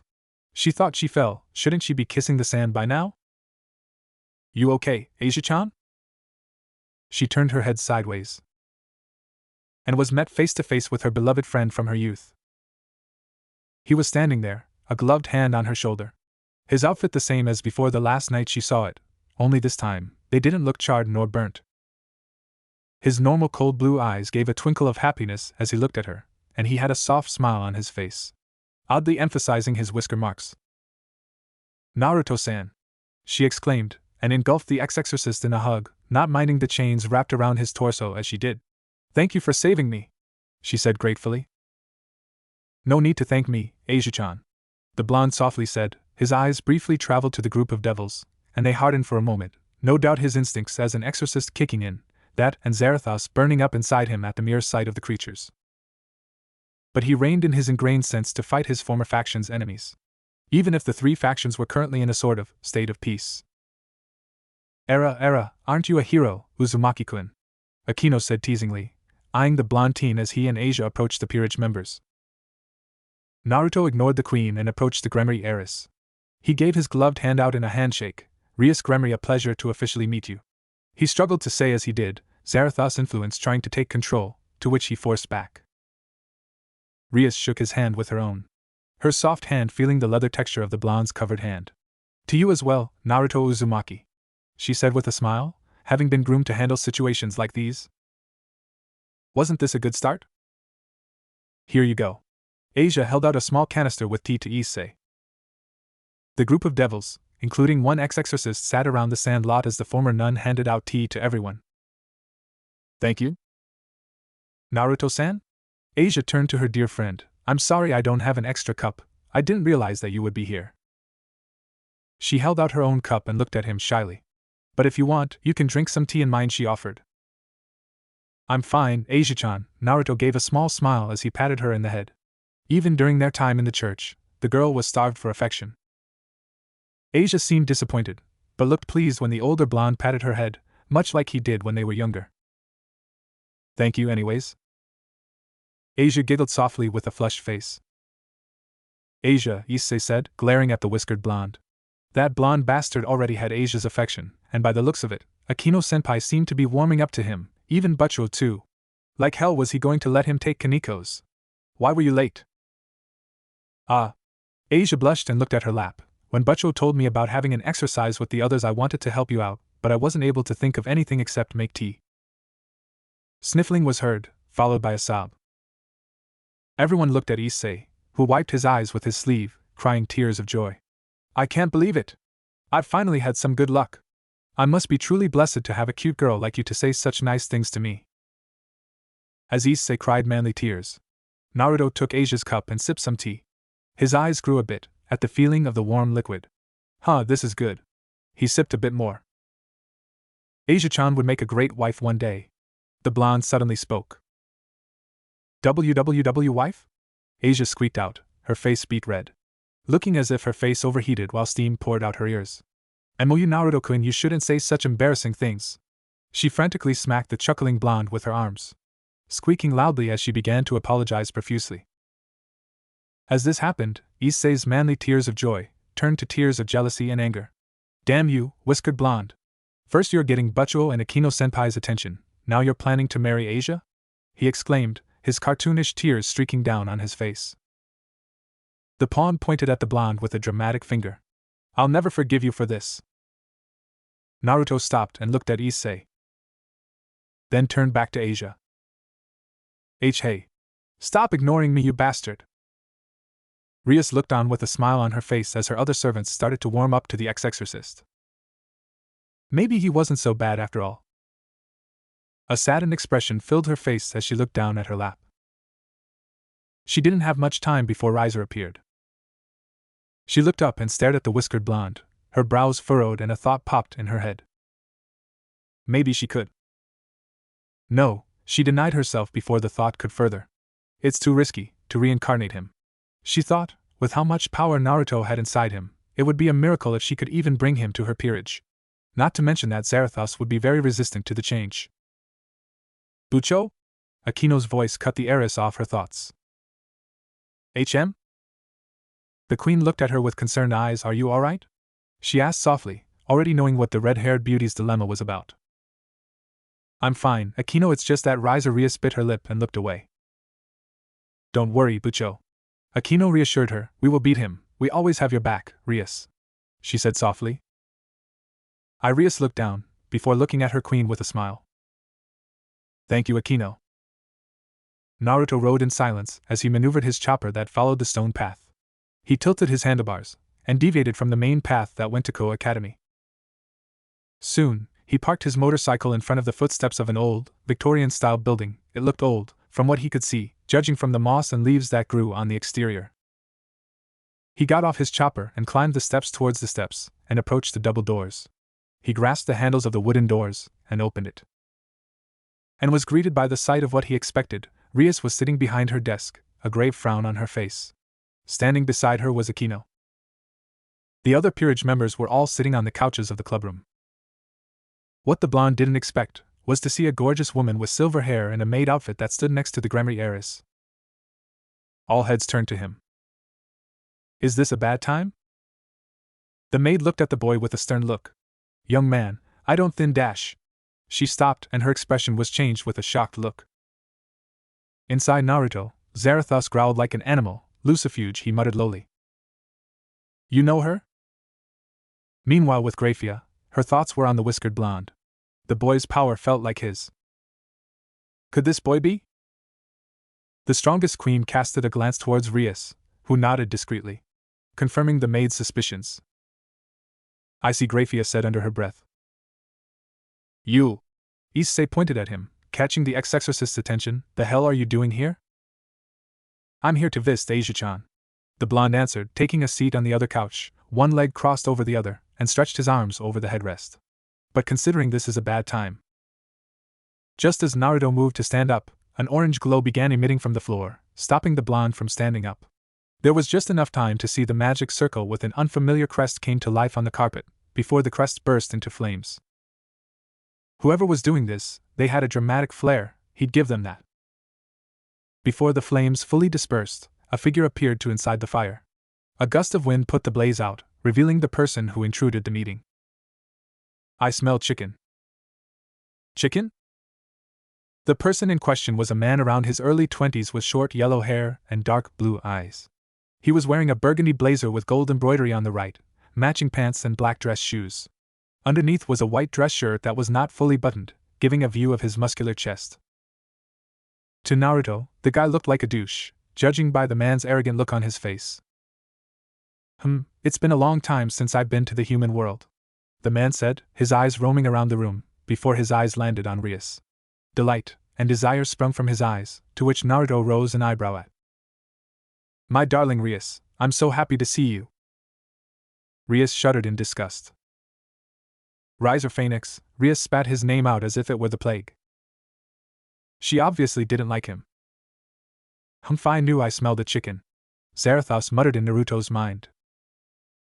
I just came here to inform you that the date has been set. Riser walked over to Rias' desk that shielded them apart. Now, while I know it's a little sudden, I thought we could go visit the location the ceremony takes place. Rias growled. I've already told you, Riser, I have no intention of marrying you. Married? Issei squawked, what the hell is going on? Butcho, what's going on? Who is this guy?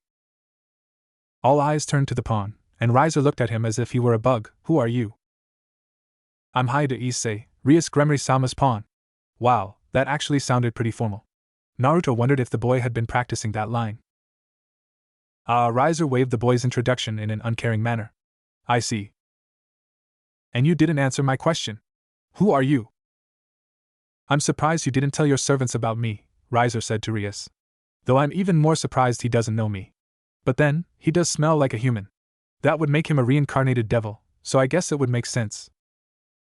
I didn't say anything because there was no need to tell about you, she retorted, her tone filled with anger and disgust. Riser gave her a fixed smile. You're as harsh as usual, I see. This is Riser Phoenix-sama. Grafia informed Issei and the others, Naruto included. He is a pure-blood, high-class devil, and is the third son of the legendary Phoenix family. He is also Rias-sama's fiancé. Fiancé? Issei gaped, his mind not comprehending to what the maid said. When Grafia gave a nod of confirmation. Issei did what most people would have done. He fainted. Enough of this, Riser. Ria slammed her hands onto the desk as she glared at the blond man standing before her. If looks could kill, Riser would have been dead before he even had a chance to utter his last name. I've already told you, I'm not going to marry you. You say that like you have a choice, Riser said, amused, but there was a hint of steel in his voice. We both know there isn't much you can do. Our families have already decided on this, and the contract's been written up. Don't forget that your family has been just as hasty to reunite our two houses as mine. Rias narrowed her eyes. Don't speak so presumptuously, she said. As the heir of the Gremory family, I am the one who will decide who gets to be my partner. She reminded him, and regardless of that, I was already promised that I would be allowed to do as I please until after I graduated from a university in the human world. I fear you don't quite understand the situation, Rias my dear, Riser said snidely. Your parents and Surzek-sama fear your household may go extinct. In the previous war between gods, fallen angels and devils, many pure-blooded devils lost their lives in the conflict. And that's not even mentioning the number of households that went extinct. It's only natural that our parents would struggle to protect our pure blood and household by joining together. The offspring of two high-ranking, pure-blooded devils is invaluable. Even you should know that. Naruto listened on as the Phoenix talked. The ex-exorcist already familiar with what was going to happen, having seen this in arranged marriages during his time in the Vatican. Recently, newly reincarnated devils like your servants have been gaining greater influence. Pretty soon, pure-blood devils like us are going to lose all of our power until we have no standing left. Your brother, Surzek-sama, has left the household, which means the only one who can succeed and become the Gremory clan head is you. With many of the 72 pillars collapsing on themselves, the future of all pure-blood devils is hanging on this marriage proposal. Rias crossed her arms under her bust defiantly. I won't destroy my household. She glared at Riser. I plan on siring an heir when I'm ready. Her blue-green eyes sharpened as her glare intensified. But I won't marry you. I'll marry someone else. Someone of my own choosing. Even the heirs of the old households have that much of a right. Riser gave a long-suffering sigh. His fingers twitched in agitation, a sure sign that he was beginning to lose his patience. You know, Rias, like you, I am a pure-blood devil of an old household. I bear the powerful name of Phoenix. I can't let that name get tarnished. I came all the way out here to the human world just to get you, but I don't like the human world much. Flames erupted from Riser's back, taking the form of wings and showing just why his clan name was Phoenix. The fires from his back spread, the sweltering heat had the members of Rias' peerage sweating profusely, their bodies becoming drenched in salty water and their clothes caking to their skin. Strangely enough, none of them were burned from the incredible heat. Naruto knew what this was. A show of skill. Riser was showing off. And it was beginning to piss him off. The flames of this world are filthy.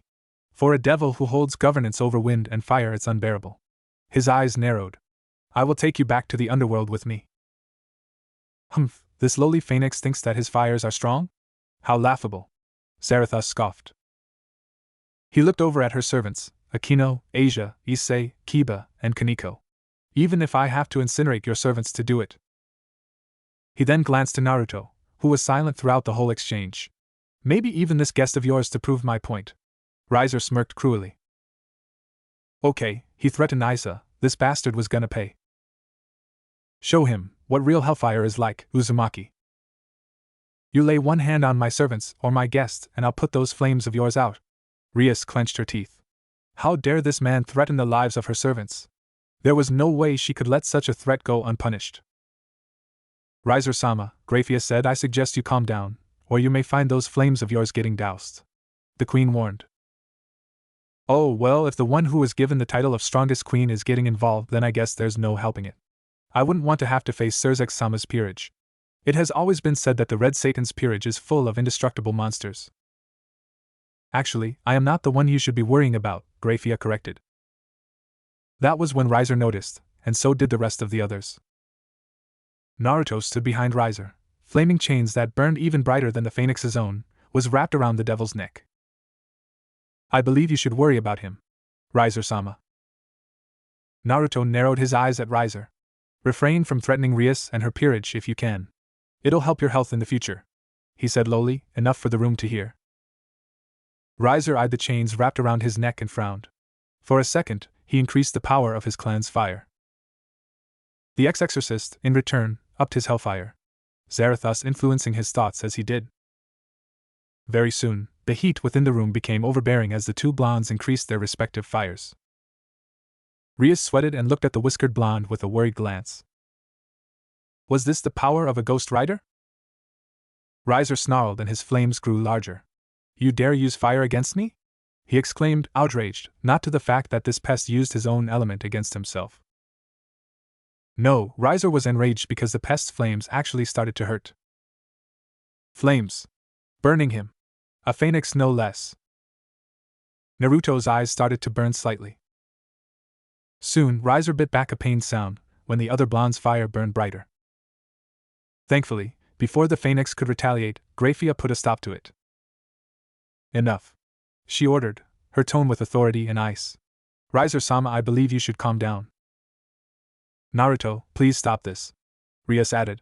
While she knew she and the ex-exorcist weren't exactly at the best terms with each other, she felt it was necessary considering that the blondes might have burned the room down. Fine. Riser snapped, and his flames dissolved, as did Naruto's. Humph. The blonde scoffed and walked back to the other couch, getting back into his original position of sitting. Graphia looked at the phoenix and Gremory. Surzuk-sama suspected the situation to come end like this. She sighed. If either of you can settle this with words, then we will have to resolve this issue with the means of a last resort. Last resort? Rias asked.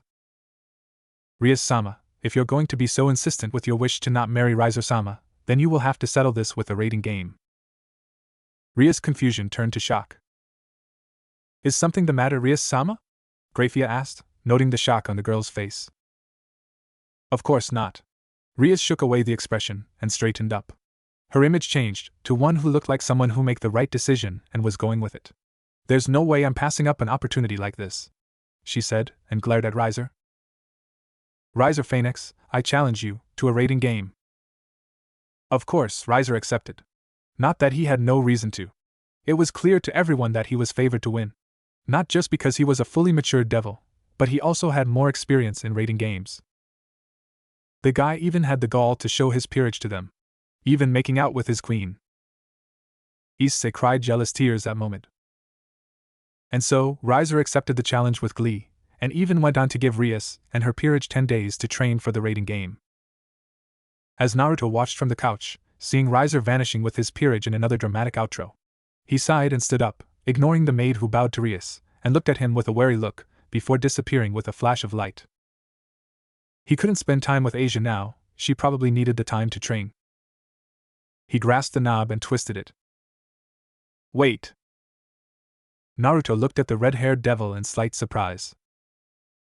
Rias looked down, and the blonde could see her lips opening and closing, as if she was saying something. What? The blonde asked. TKOU was what he heard. Care to repeat that? You. Still can't hear you. Naruto smirked. I said thank you. Rias shouted, frustrated. She crossed her arms and huffed, looking away. Naruto chuckled and opened the door. He waved goodbye to Asia, who waved back with red cheeks. With that, he exited the ORC. So, this Ghost Rider, how do you know if it's really the legend Lucifer-sama told you about? A slim, pale hand held a night piece as the appendage glided over another position in the chessboard. Do you really doubt me, Sona? Rias' eyes briefly glanced at the petite girl across her, watching her movements on the chessboard closely. The heiress looked down at her own pieces, missing 2 pawns and a knight. Normally no. But it is rather hard to believe that a rouge exorcist holding a corrupted seraph inside him has been living here without any of my peerage members, or my familiar sensing his power, Sona pointed out, adjusting her glasses as she moved another piece. Uzumaki is a rather slippery figure, Rias admitted, holding a bishop. Meaning? He only transforms at night, and usually manages to avoid my familiar or Kaneko-chan when I order them to follow him. So that's why I felt tremendous energy during those hours, Sona muttered, remembering the vast power she had felt the past nights. She would come out to investigate, or ordered Tsubaki or Saji to find the origin of the peculiar energy, but they never did locate who held the power. At least she had a name now. Have you tried to reincarnate him into your peerage? The petite girl asked, her eyes briefly looking at her childhood friend. She was surprised when Rias shook her head. I thought about it, but I rejected the idea. That's not like you. Sona mused. May I ask why? Rias looked down at the chessboard and moved to grab a rook piece. Many complications might stop the ritual. Mainly him being a former exorcist would make him refuse my offer. Add to that spirit inside him. He would most likely be very resistant to the change. Sona concluded, seeing the logic in her friend's decision. She suddenly frowned. How old is Uzumaki-san? Rias rose an eyebrow when she heard her fellow devil's question. He's 17, why? The black-haired girl's brows furrowed. And he's not attending school, or any form of education? Rias gained a thoughtful look. No, as far as I know. Sona's eyes narrowed. Now, that just won't do. Rias gave her childhood friend a look. She knew Sona for far too long, and it wasn't good whenever she had that look on her face. Sona the beauty started. The Citri didn't seem fazed by her friend's gaze. Rias, everyone deserves an education. I'm doing Uzumaki-san a favor. No matter which faction he belongs to. Rias frowned. While that may be. She was interrupted when the door to the student council room opened, revealing one, Naruto Uzumaki. Speak of the devil. Rias mused in her head. Or was it angel? Fallen? Spirit? She didn't know. Excuse me, but do you know where Class 3B is located? The blonde stopped when he noticed the red-haired heiress. Oh, Gremory-san, didn't expect you to be here. Uzumaki. Rias gave a curt nod.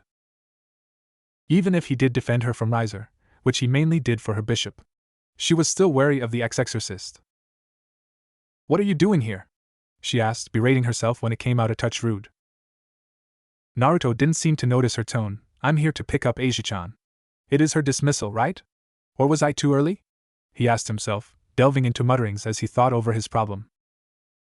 Sona looked at the Uzumaki, then back at the chessboard. After a few moments, the Citri moved her bishop and took Rias king, beating her. The Gremory sighed when she got beaten, again, but let it slide. Uzumaki-san. Sona addressed the blonde as she stood up from the chair she was sitting on, breaking him from his inner dilemma.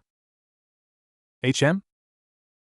The black-haired girl crossed her arms and looked at the whiskered ex-exorcist. Are you attending school? She asked sharply, her eyes practically boring holes through the blonde's. No? Then it's settled, Sona said. Naruto suddenly got a very bad feeling. What's settled? You. Attending school. Whoa, whoa, whoa. Naruto held his hands up in alarm, his mind in a panic at the thought of going into any form of education. I never agreed to attending anything to Bayo. It does not matter, you are attending school and getting your education. Regardless if you want to or not, Sona told him. How about a wager then? Sona looked at the blonde with a raised eyebrow. I'm listening. A challenge, any kind you want. If I win, you leave me alone. Naruto said. If you win, then I'll attend school. He grumbled. Very well then. Sona started. I challenge you. Rias watched on silently, knowing already what her friend's challenge would be. To a game of chess. Knew it. That's it? Naruto asked. Seriously, he thought she'd have something better than that. What with being a devil and all. Sona nodded yes. A challenge of wits. She was confident she would win. Like Rias, she too had been forced to an arranged marriage. But unlike her childhood friend, managed to get out of it by challenging her former fiancé to a game of chess. She beat him, of course, and successfully broke the contract. Okay. Naruto shrugged. Approaching the table, he took one of the chairs and sat down as Sona sat across from him, having already set up the board. Prepared to lose, the blonde declared. Sona smirked, adjusting her glasses as she did. You won't beat me. No one has beaten me. She informed the blonde. I haven't been beaten in chess since I was 10 years old. You have 0 chances in defeating me, she said confidently. Nobody would beat her at her own game. Nobody. Typical devil. Always so arrogant, Zarathos muttered. Naruto's brow twitched. Maybe this wasn't a good idea after all. He gulped silently. It was on. Who's that? Look at the marks at his cheeks. Did he draw them on? Who cares? He's pretty cute. Is he a new student? He isn't wearing any uniform. Maybe he's visiting someone? Naruto sighed as he shuffled through the students leaving Ko Academy's grounds, walking past the girls whispering about him, admiring him at a distance. Damn you, pretty blondes! One bald guy shouted. Then there were those guys. Stop stealing girls from us, troublesome pretty boy, another said, this time in glasses. What the hell's their problem? Thankfully, after some walking, he finally found the class he was looking for. Class 3B. Naruto leaned against the wall next to the door as he waited for the bell to ring. As the door swung open, Naruto turned his head and watched as students filed out of the classroom one by one. Finally, familiar strands of blonde locks, a lighter shade than his, came out of the door. Asia-chan. The ex-exorcist put a hand on her shoulder. Naruto-kun, Asia said, smiling rather brightly as she rounded on him.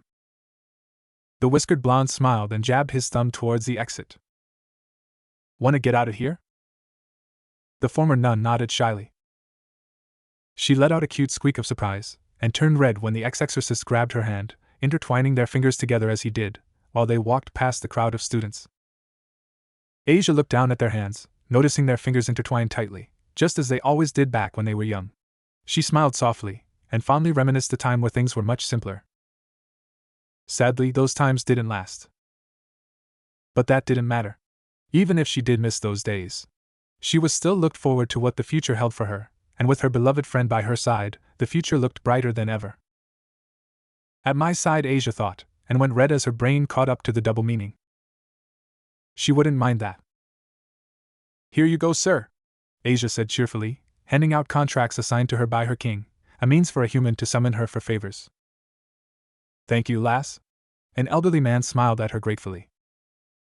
She was already at her 20th contract today.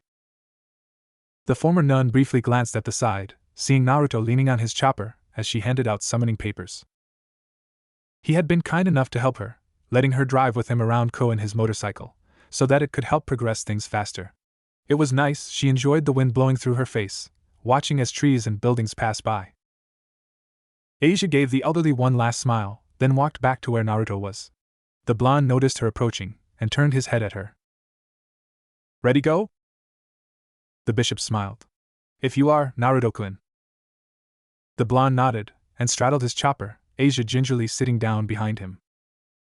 As Naruto revved the chopper, the motorcycle roaring to life, Asia gently wrapped her arms around the ex-exorcist and rested her head on his back, not minding the texture of his leather jacket. She smiled softly. Naruto always felt warm. Asia gasped, and tightened her arms around Naruto, when she felt being tilted. What's happening, Naruto-kun? The blonde grinned. Been practicing some tricks in the past, just wanted to try it, he said.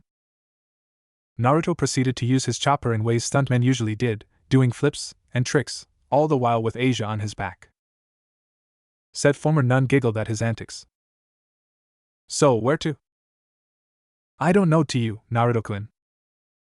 The blonde looked up, seeing the sun already setting, painting the sky with orange, yellow, and black.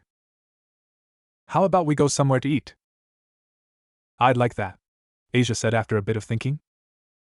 As they drove, Asia couldn't help as she looked around with childlike wonder, watching as the street lamps, trees, and buildings were merely blurs and colors as they passed by. Shortly, Naruto stopped at the side of a street near the business area of Ko. The bishop looked at the side, and was greeted by the sight of a small stand, the front being covered by white flaps that had kanji for ramen.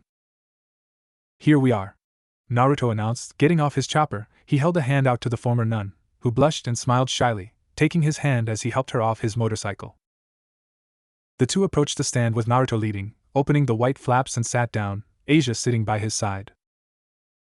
They ordered, and as the two waited, the whiskered ex-exorcist struck up a conversation. How's the training? It was fine. Akeno-senpai helped me with my magic, and I got a lot better with my twilight healing, Asia cheerfully informed her friend. She proceeded to tell Naruto things she did in training in preparation for the upcoming raiding game. After a small dinner, the ex-exorcist drove Asia back to the Haida household, the residence where she currently resided with her fellow peerage member. Why, you really didn't have to follow me to the door, Naruto-kun, Asia said shyly as they waited for someone to answer the door to the household.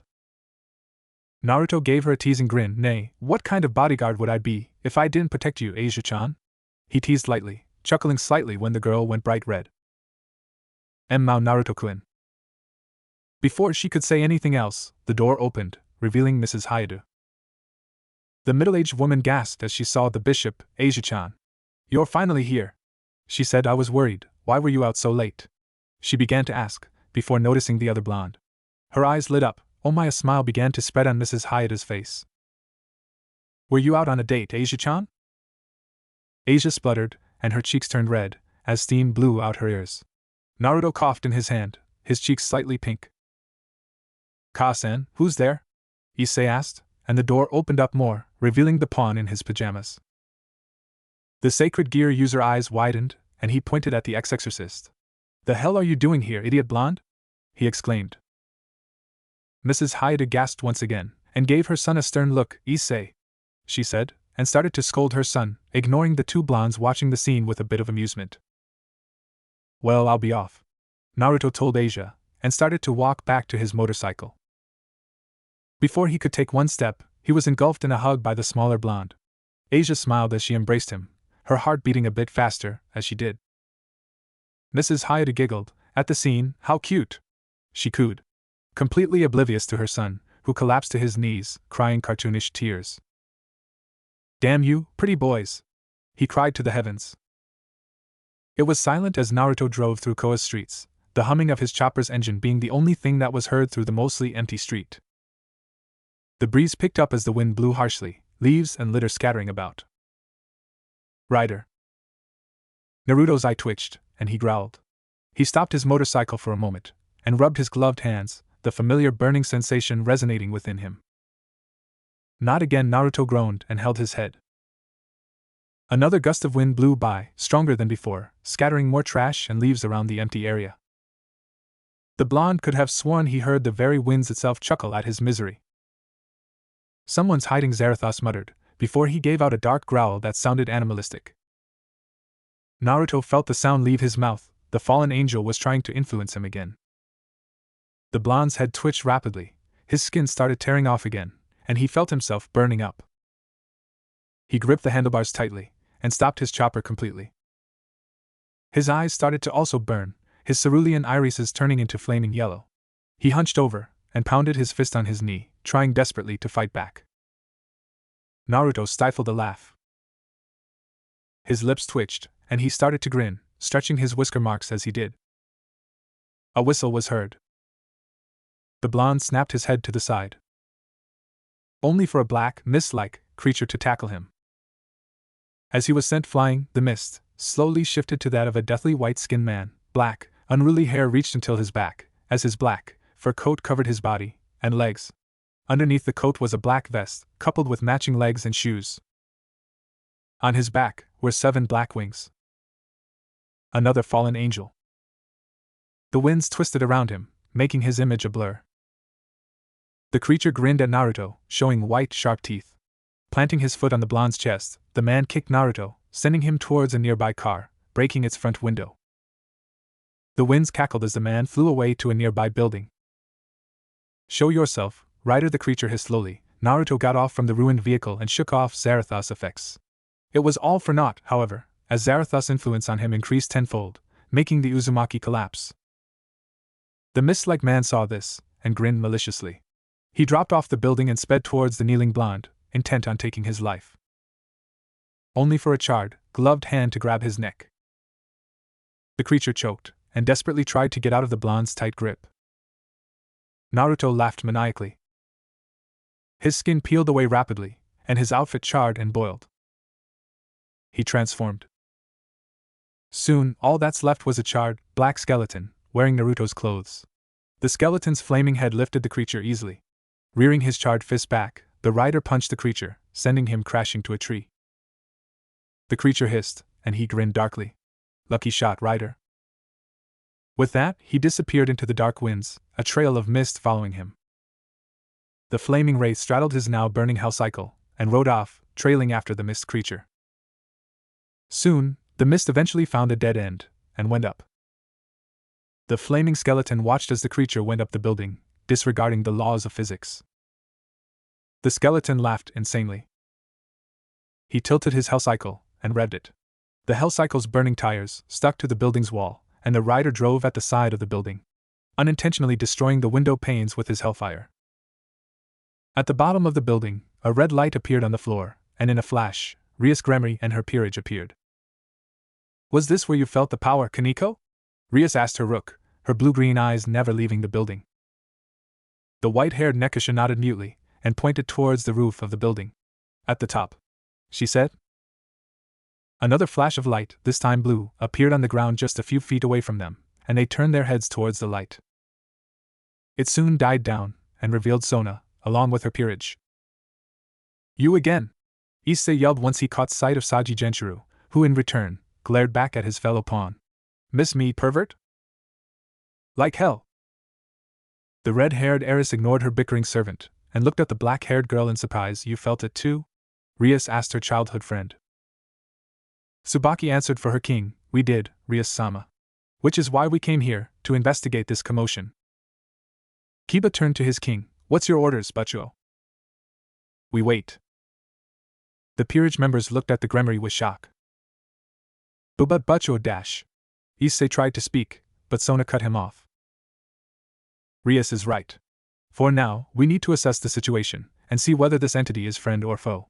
Sona calmly explained to her fellow devils. At the rooftop, the flaming wraith's hell cycle revved up, and jumped in the air, landing on the concrete roof. Hopping off his demonic chopper, the rider looked around. His flaming skull soon caught the mist as it approached him. The mist soon started to dissipate, and the man was revealed again. He looked at the flaming wraith. Kokabil-sama doesn't want you to interfere with his plans, he said. Soon, he will gain power. And you will only be history, when he's done. The charred wraith growled lowly, and approached him. His charred gloves grabbed the fallen angel by the collar. His charred and blackened skull hissed slowly as the wraith glared at the mist-like fallen. Judgment awaits, the rider growled.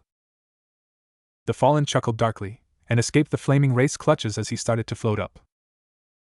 My name is Abigor, the fallen said, and I will be your doom. The wraith growled, and grabbed the wrapped chains from his chest, and unfurled it. As the blackened chains fell to the ground, the rider gripped the chains tightly. He swung it towards the fallen. Abigor raised his hands and closed his eyes, smirking when the chains passed his body. He chuckled again, and looked at the flaming wraith. You're a slow learner, aren't you, rider? Abigor sneered. You cannot catch the wind, the man exclaimed. The rider growled. Taking the blackened chains with another hand, the wraith tugged it harshly. The blackened chains were soon enveloped by hellfire. He brought it back, then soon swung it again. This time, he started to twirl it rapidly, creating a vortex in high speeds. Abigor looked around him in shock and growing fear. What are you doing? The wraith simply laughed. No. Abigor screamed in terror as he started to get sucked in the spiraling flaming chains, watching in horror at seeing his body disintegrating before his very eyes. With a final scream of agony, Abigor died in a fiery death. The rider snapped his chains back, and let it wrap around his torso once more. The fuck was that? Saji asked in a whisper. The group of devils having witnessing a cyclone of flaming chains completely destroy a different kind of fallen angel. Sona closed her eyes in concentration, thinking back on the earlier conversations she had with Rias during the morning. Rias shivered as she remembered the way Naruto had taken care of Rainier and Danasek just a week ago, the image of his flaming chains still in her head. Approaching his hell cycle, the wraith mounted his demonic chopper and revved the engines. The hell cycle lit up and burned brighter in response to its owner as it started to head towards the edge of the rooftop. Then, he burst through the rooftop. Yeehaw! Swinging his chain, the rider swung the weapon towards the building, and pulled, forcing his hell cycle to stick to the building. It was a sight to see for the group of devils, a flaming motorcycle accompanied by a flaming skeleton destroying the laws of physics by driving down the building, shattering the windows as he did. Just as he neared the bottom of the building, the rider pulled up the handlebars. Watch out! And landed on the ground, creating a shockwave that caused spider cracks around him, and sending a huge burst of smoke, causing Rias, Sona, and the others to shield their eyes. When the devils opened their eyes, they were greeted by the sight of the rider, sitting on his hell cycle, massive spire cracks on the floor, as fire appeared on other objects. The flaming wraith turned his charred skull on them. Getting off the demonic chopper, the skeleton approached them. Kaneko shivered as she felt the wraith's life form. It was bright and warm, comforting, addicting even. It made her feel safe and protected. Yet at the same time, it was also dark and burning, malicious to the point she could almost feel herself getting burnt with how corrupted it was. He had a powerful life force. Issei looked at the wraith with slight fear, knowing just how dangerous he could be. His mind flashed back to Rainer's dead, charcoal and molten, like eyes, before she decayed. Asia looked at the rider Naruto with nothing but kindness, no fear, no anger, and no surprise. Despite what others thought of him, in her mind he was still Naruto, no matter what. Kaicho! Look out! Sona's pawn yelled, his scared gear, appearing on his hand in a flash of purple light. Saji, wait, don't! It was too late. The sacred gear user shot out a line towards the wraith. Only for the rider to grab the glowing line, seemingly unaffected. The flaming skeleton gripped it, hard. Ah! Saji shrieked in pain. Saji! And his sacred gear vanished in the same flash of purple. The blonde pawn collapsed, as his other peerage members tended to him. Sona glanced at her pawn with worry in her eyes, before turning to look at the flaming wraith. The wraith was already on his hell cycle, revving the handlebars as the hellish vehicle burned with life, its flames getting brighter by the second. She watched as the wraith drove just past them, and into the night. The sky was beautiful, tinted in orange, and splashed with various yellow shades as the sun started to set. It was already nearing noon. The various workers, patrons, and nuns attending to the nearby church were leaving, having done with their duties for the day. He liked this time of day. The sunset always gave him a sense of satisfaction whenever he could watch it descend on top of a small hill where a tree, tall and unmoving, rested. Naruto! Cold, cerulean eyes opened and was greeted to the sight of a small, blonde girl in a nun's habit and a small silver cross dangling on her neck. She had a smile on her face as she ran up the small hill. Asia-san? Asia Argento, a girl who he recently just met a few months back as he moved from church to church. Her smile turned to a pout as she approached him, blonde locks swaying from side to side. Now you know you can call me something else, right? She looked at him as she sat next to him, scooting closer. The child looked at the direction to where the other blonde was looking at, and was amazed by the sight in front of her. The sunset is so beautiful, Asia awed at the display. Do you always go here, Naruto? Sometimes. The whiskered blonde admitted, his face showing no emotion. Mao Asia pouted again. She poked Naruto's cheek. Can you try to smile? The girl suddenly asked. Eh? Smile, Asia repeated. She gave the blonde a large one, see? Like this. The child pointed at her lips. Naruto gave her a blank stare. Mao. The girl's hands moved to the edges of Naruto's lips, and gently spread them, forcing the whiskered blonde to smile, which didn't work. It didn't help that his eyes looked dull and cold. Asia giggled as she played with the other blonde's face, tracing her fingers on the boy's whisker marks with a smile on her face. Her green eyes trailed down, and gasped when she saw the other blonde's left hand. A medium-sized cut starting from his ring finger to the edge of his wrist. Blood dropped from the fresh wound. Naruto! Your hand! The girl cried out worriedly, quickly grasping the wounded appendage with care. My hand? Naruto repeated. His eyes glanced at his wounded hand, and blinked in surprise.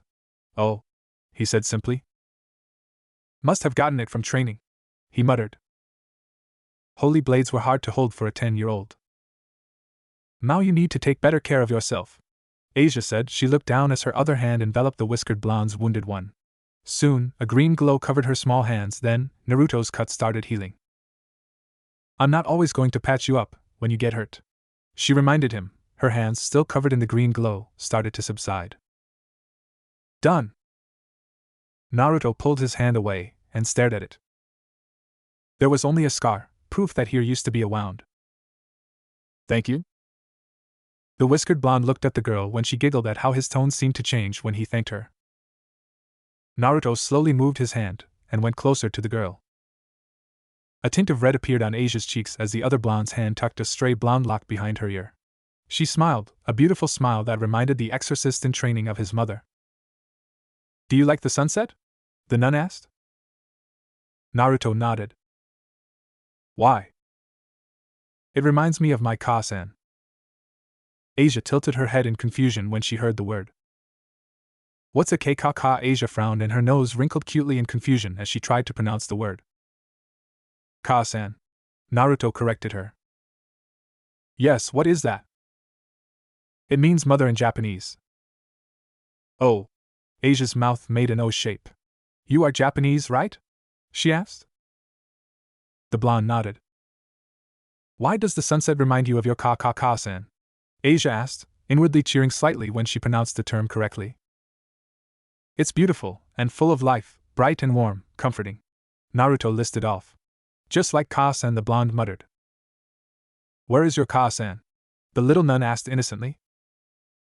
She's dead. Asia gasped, and looked down in shock and sadness. I'm sorry. The girl apologized frantically. It's okay. Naruto assured her he already got over it. Maybe in the past he would cry, any mention of his mother would make him tear up. But the tears wouldn't come. He already shed so much tears, lost so many nights, and had one too many nightmares for someone his age. Asia looked down and mumbled something. Thank you? The girl said. Why? Thank you for sharing this with me. It means that you trust me, Asia said, her smile replacing her frown. We're friends after all. She gasped, and clamped her mouth with her hand. Naruto looked at her, seeing the regret that the girl had on her face, and tilted his head. Do you want to be friends? Asia snapped her head at what the whiskered blonde said. Yes. I mean, she almost shouted, her eyes filled with happiness, and her figure with hope. She looked down at the ground. I've never really had any friends, so I was hoping we could be friends. I was going to ask you, but you beat me to it. The nun admitted. Friends, do you really want to be my friend? Naruto asked. Like her, he hadn't really mingled with his fellow trainees, opting to mind his own business, train, and leave once he was done. Yes, the girl said happily. Here. Asia took something out from her clothes, fishing out a small, rectangular box and handed it to the other blonde. Naruto grabbed the box and removed the cover. Inside the box was a small silver cross, much similar to Asia's, only the cross design was more intricate and complicated, a contrast from the nun's much simpler cross. He gingerly took the necklace and placed it on his neck. The whiskered blonde looked at his new accessory, then back at Asia. It's really nice, he said. Thank you? Asia giggled as the two settled on the tree's trunk, watching the sunset in comfortable silence. Those were the simpler times. Pain. That was what he felt. Naruto groaned, his voice being muffled as he laid face down on the grass he collapsed on after changing back from last night. He had a massive headache right now, something he would usually have whenever he transformed back.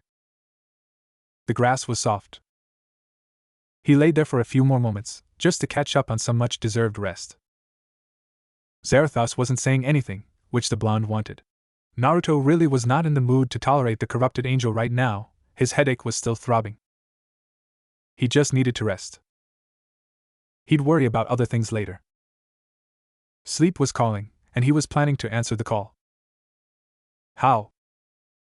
Naruto snorted as he watched the Citri devil look at the chessboard in shock once again, letting out a small laugh when the girl's glasses started to fall off her face. The ex-exorcist took the girl's overconfidence for advantage, and managed to beat her at chess.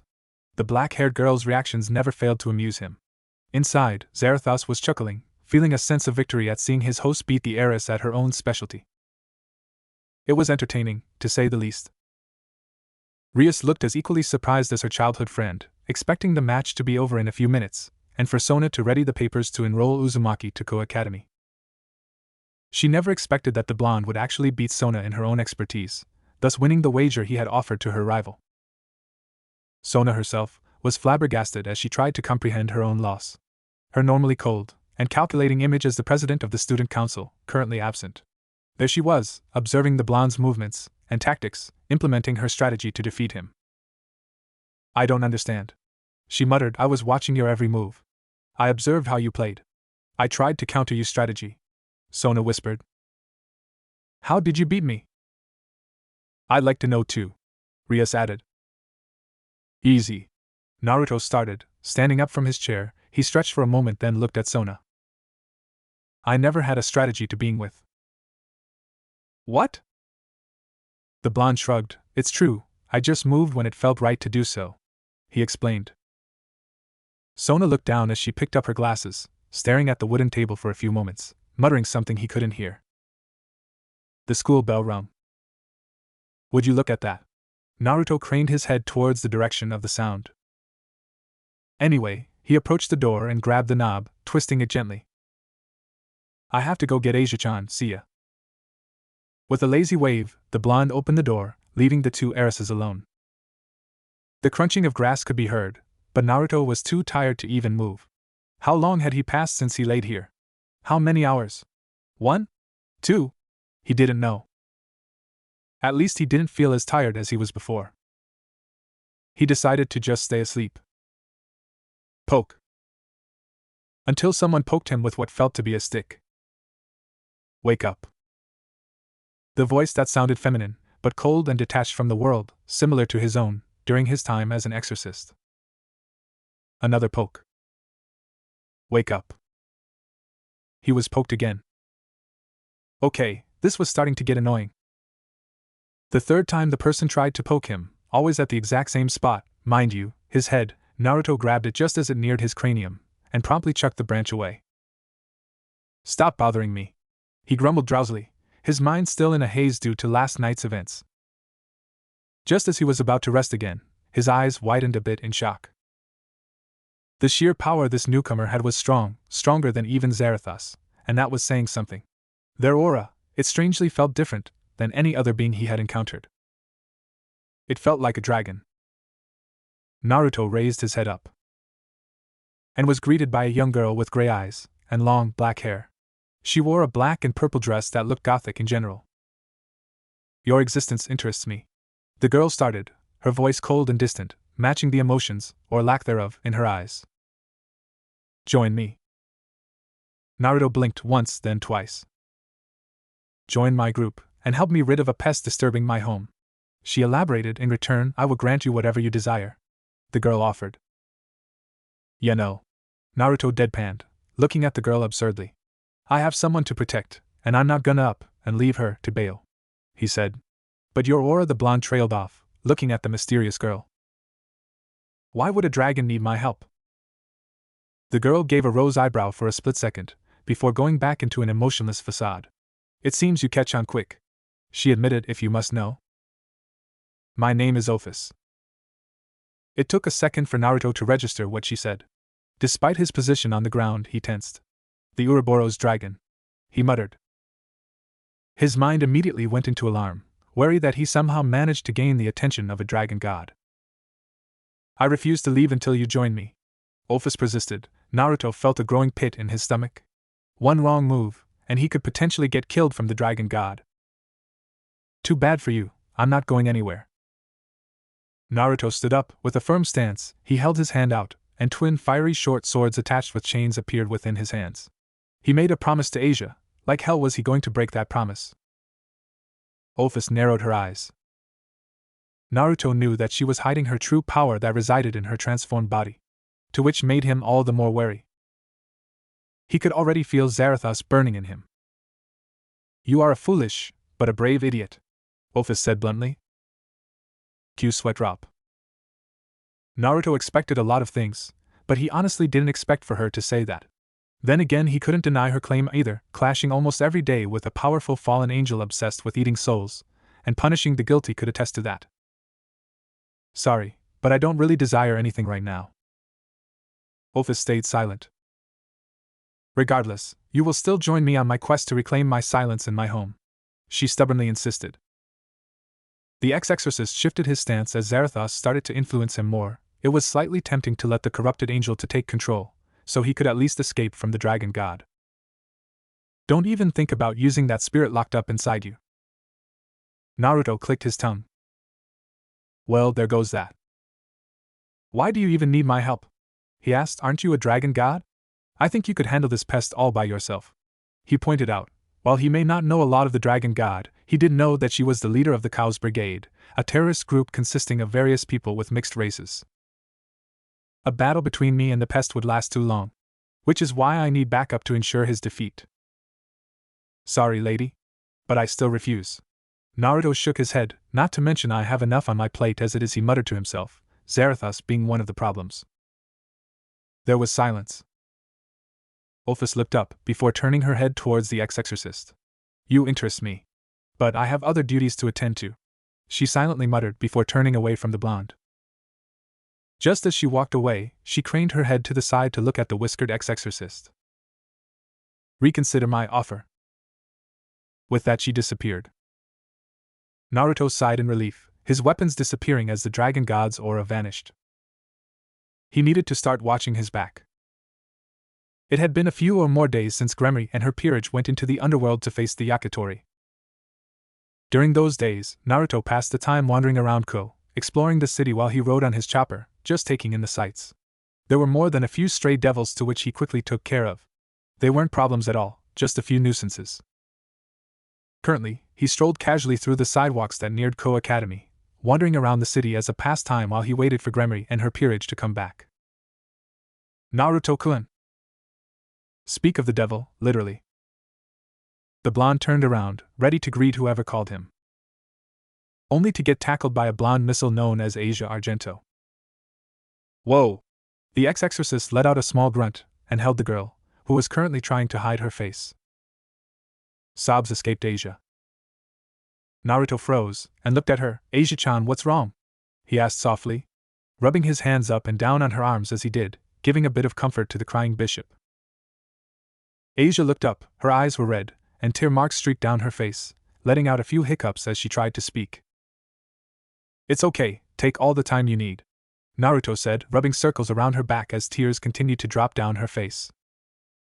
The ex-exorcist gently placed a gloved hand on her face, and slowly wiped Asia's tears.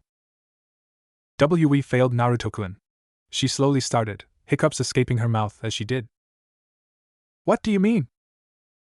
Naruto dreaded the words that came next. We lost the riser. This was the worst day of her life. Rias closed her eyes, and calmed herself as a bit of water leaked out of her blue-green eyes.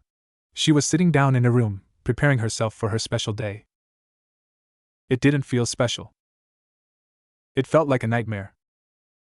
She fixed her white, wedding dress, and slowly put down the veil to cover her face, masking her tears, and only showing her vibrant crimson hair. The door creaked open, and a young girl with blonde hair tied into pigtails that looked like drills came in. She wore an elegant orange dress, as the symbol of the Phoenix household was proudly displayed on her back. Rias-sama, it's time, she heard her say. Rias bit her lip, but nonetheless sighed and nodded. Thank you, Ravel. I'll be there soon, she informed the girl. Ravel nodded and exited the room, leaving Rias to her thoughts. It was inevitable. How could she have been so stupid to let Riser trick her into challenging him? Even if she herself knew that her peerage was too inexperienced. For the first time in her life, Rias Gremory prayed. Not to any god, mind you, but to anyone willing to listen to her. Her prayer was left unanswered. She slowly stood up, as she held the bouquet of flowers on her hand, and walked out of the room. Rias took a glance at her parents. Both Zeodicus and Venelana Gremory had regretful looks as they stared at their daughter. Zeodicus desperately tried to tell himself it was all for the good of the family, but at what cost? Venelana dabbed some tears threatening to escape her eyes, as she tried to support her only daughter. Standing at the altar was Riser, wearing a black suit. Like his sister, the phoenix symbol was also displayed on his back as he smiled happily, finally getting the woman he so lusted for. He looked over the side, and felt slightly smug at the faces of his soon-to-be wife's peerage. It was unfortunate that Rias' perverted buffoon of a pawn wasn't here. It would have made it all the more sweeter, as he would kiss his wife while the fool would watch. The phoenix then turned to look at his soon-to-be wife, and smiled at her, frowning when she looked away from him. Humph, he'll show her. Rias resisted the tears that began to sting her face. It was happening. Only a miracle could save her now. Just as the ceremony begun, a large, rippling sound echoed through the air, startling almost everyone in the halls, save for the high-class devils. Suddenly, a fiery vortex blazed into the wedding halls, near the entrance of the reception hall. What is the meaning of this? Is someone intruding the wedding? The sound of a powerful engine ripped through the halls and echoed off the walls, silencing the devils. Out of the blazing vortex, a figure burst through, riding a flaming cycle that looked demonic. The motorcycle landed on the ground with force, cracking the floor in the process. Soon, the flames died down, revealing a whiskered blonde accompanied with a female blonde. Rias, Kiba, Kaneko, and Akeno's eyes widened when they spotted the familiar blazing chopper and rider. Uzumaki? Surzek and Grafia also widened their eyes, but for an entirely different reason. It was him. Naruto got off his motorcycle, as did Asia, who went to sit with her fellow peerage members. Riser sneered at the other blonde. You again, he said with distaste, remembering the humiliation he had gotten when the whiskered bastard hurt him with his mastered element. Yes. Me, Tebeo. And what do you think you're doing here, trash? That's easy to guess. Naruto closed his eyes. I'm here to break off this marriage contract. Cries of outrage filled the air, as Riser silently seethed at what the bastard said. He turned towards the ultimate class devils. This has to be a joke, Grafia-sama. Lucifer-sama. He cannot possibly do this. In normal circumstances, yes. Surzek conceded to that, but considering that Rias Gremry's peerage is not full, she can more than accept this young man as a temporary piece, if both sides agree, of course. Then I object. Riser shouted. Afraid to face me, Yakitori? What did you say? Riser's temper skyrocketed as flames erupted around him. I'm not afraid to face some human trash like you.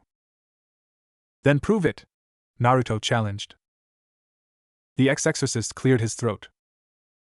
Riser Phoenix, I challenge you in Rias Gremry's hand in marriage. I am sorry. Asia. Naruto's arms slowly started to go down Asia's own, before dropping down to his sides.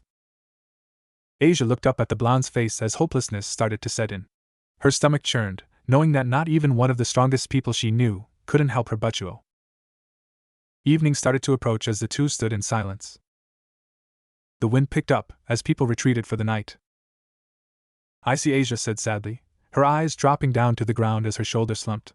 Slowly, she looked up to her former bodyguard, while her mouth was closed, left in a depressing frown. Her eyes said the words she couldn't say. Despite not her asking, Naruto clearly recognized the hidden emotion Asia desperately tried to mask in her eyes, a question that he dreaded her not to ask. Why? The whiskered blonde sighed deeply. I can't help you, considering the only real connection I have with the devil faction is with him. Naruto grimaced, and dared not to say the name of the bastard that gave him his curse. I'm sorry, Asia-chan, but there's nothing I can do, the ex-exorcist said with a frown on his face. There actually is, little Uzumaki-kun. The two froze. Another presence, powerful so, matching that of an ultimate class devil, appeared in the area. A presence that Naruto all too familiar with, and despised. Asia, get behind me, Naruto calmly ordered, his tone laced with barely contained hate. The former nun immediately complied, and swiftly moved to get behind the whiskered blonde, her eyes darting everywhere, trying to find the owner of the mysterious voice. The voice chuckled within the darkness of the empty street. Then, the color of black flashed on the ground, rapidly transforming to a summoning circle, an unfamiliar crest appearing within the circle, at least, to Asia anyway, having only seen two crests, the Gremry, and the Phoenix. Naruto glared at the flashing crest with seething fury.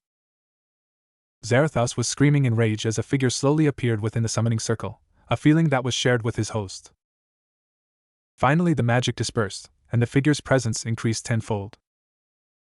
The tapping of wood against concrete was the sound that filled the air, coupled with how thick the tension in the atmosphere was, it made for an ominous sound.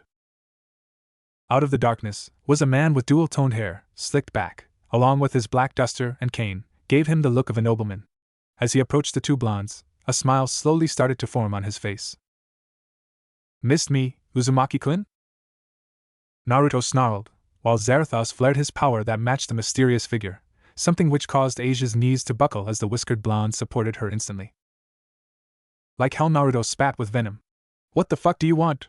He asked, his urge to just stab the smiling man in front of him starting to overpower his will to calm down as Zarathos influenced him.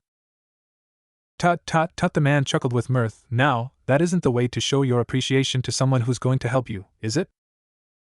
I don't want any of your help, Mephistopheles. Naruto growled darkly as his eyes started to change, while his clothes started to smoke, along with his head. Mephistopheles?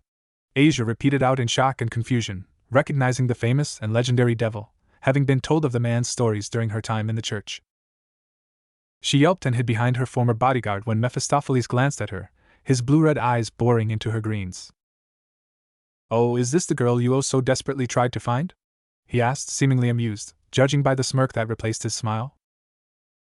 The ex-exorcist's glare only confirmed his question. Mephistopheles' smirk widened. Kill the bastard! Zarathos screeched in utter fury, hellfire combusting around the throne he sat on as he watched the interaction within his host. Naruto briefly considered the option. Now, Uzumaki-kun. The devil started, why don't you calm down that little angel inside you? He is getting rather rambunctious. He chided with mirth. Naruto gritted his teeth as more of his clothing started to smoke and char.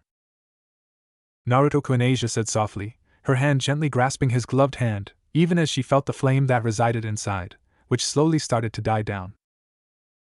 The whiskered blonde stopped for a moment and looked at her, his childhood friend's voice soothing the flaming rage he and Zarathos shared. He breathed in and out.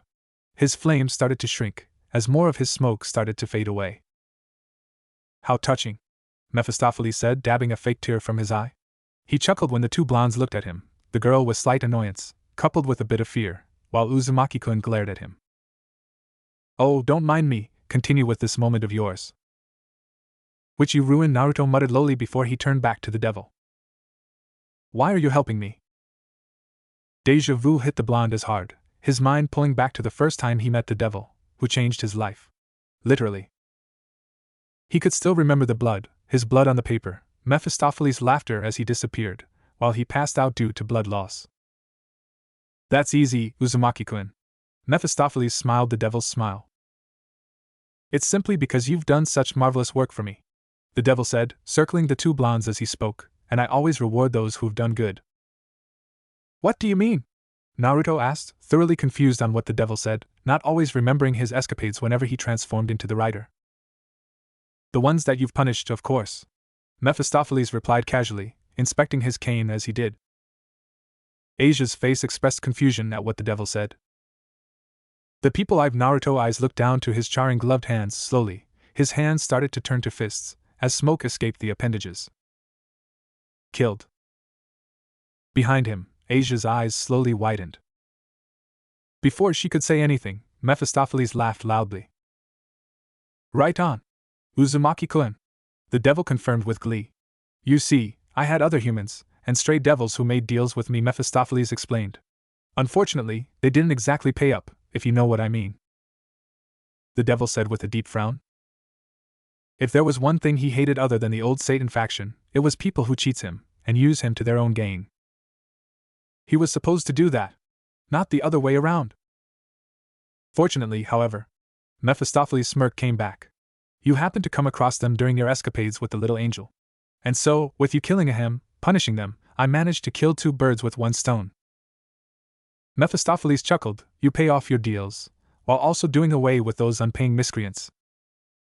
And as a reward for a job well done, Mephistopheles walked towards the ex-exorcist.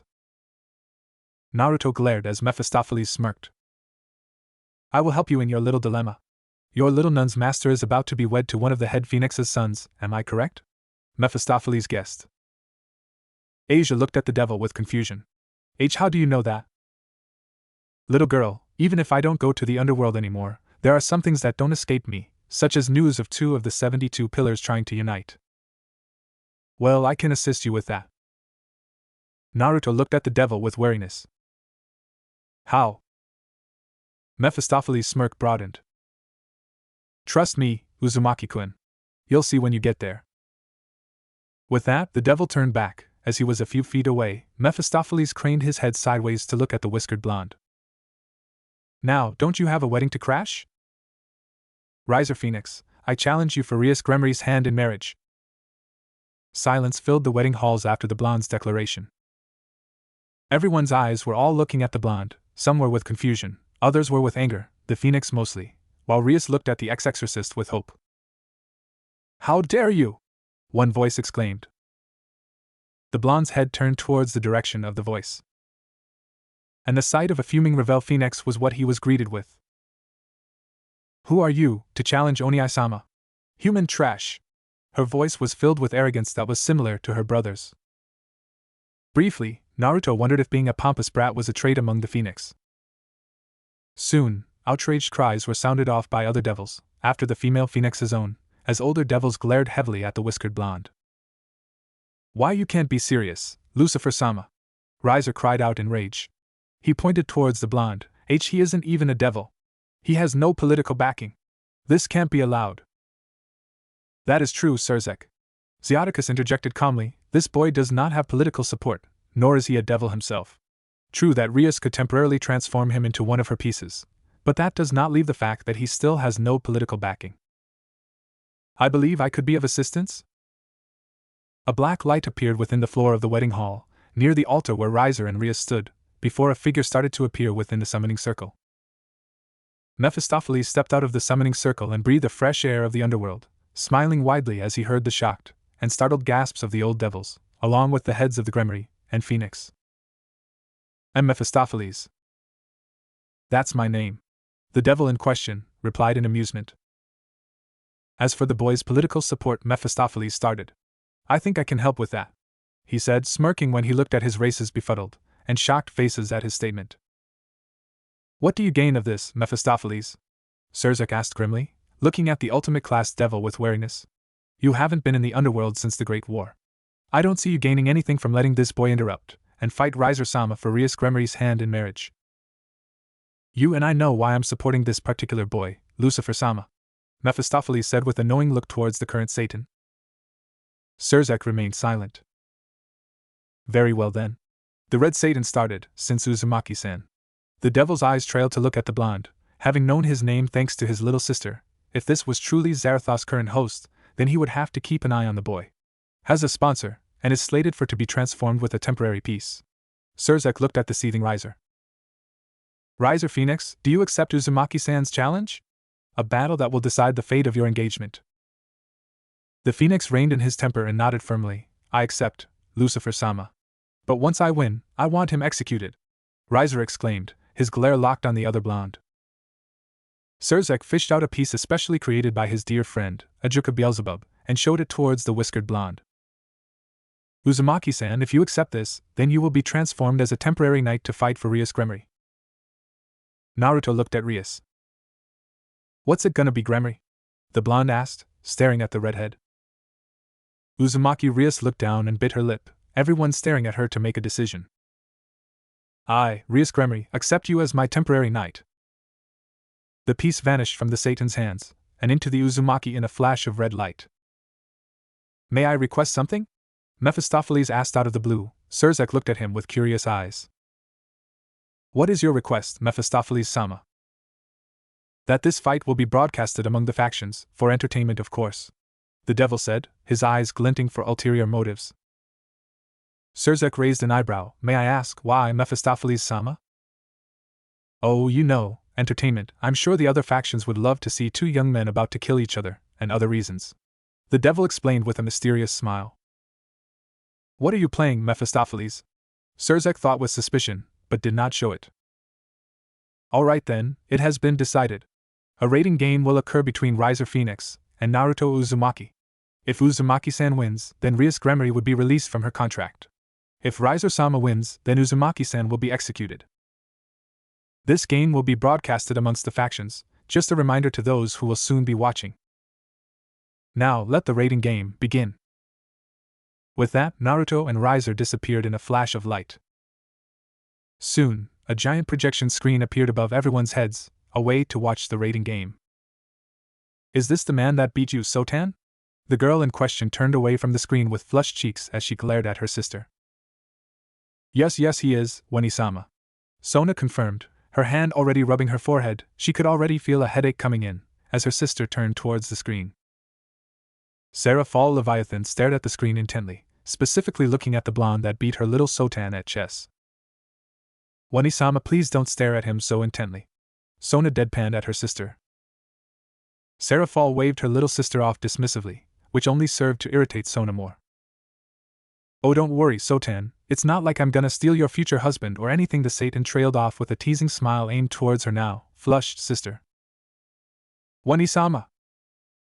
Ria sat down with her peerage as she started up at the screen above, worry evident on her face. Are you sure it was wise to trust Uzumaki-kun Butcho? Akeno asked her master softly. The heiress sighed. I don't know myself, I guess I was desperate enough to actually accept Uzumaki's help. She tried to explain her own actions, much to her own confusion. While I have nothing against Uzumaki-san, do you think he'll win, Butcho? He is going up against a matured devil. Kiba observed, voicing his worries.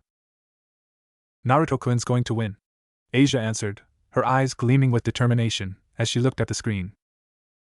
Rias looked at her bishop in surprise. Are you really that confident that Uzumaki will win, Asia-chan? The former nun nodded firmly.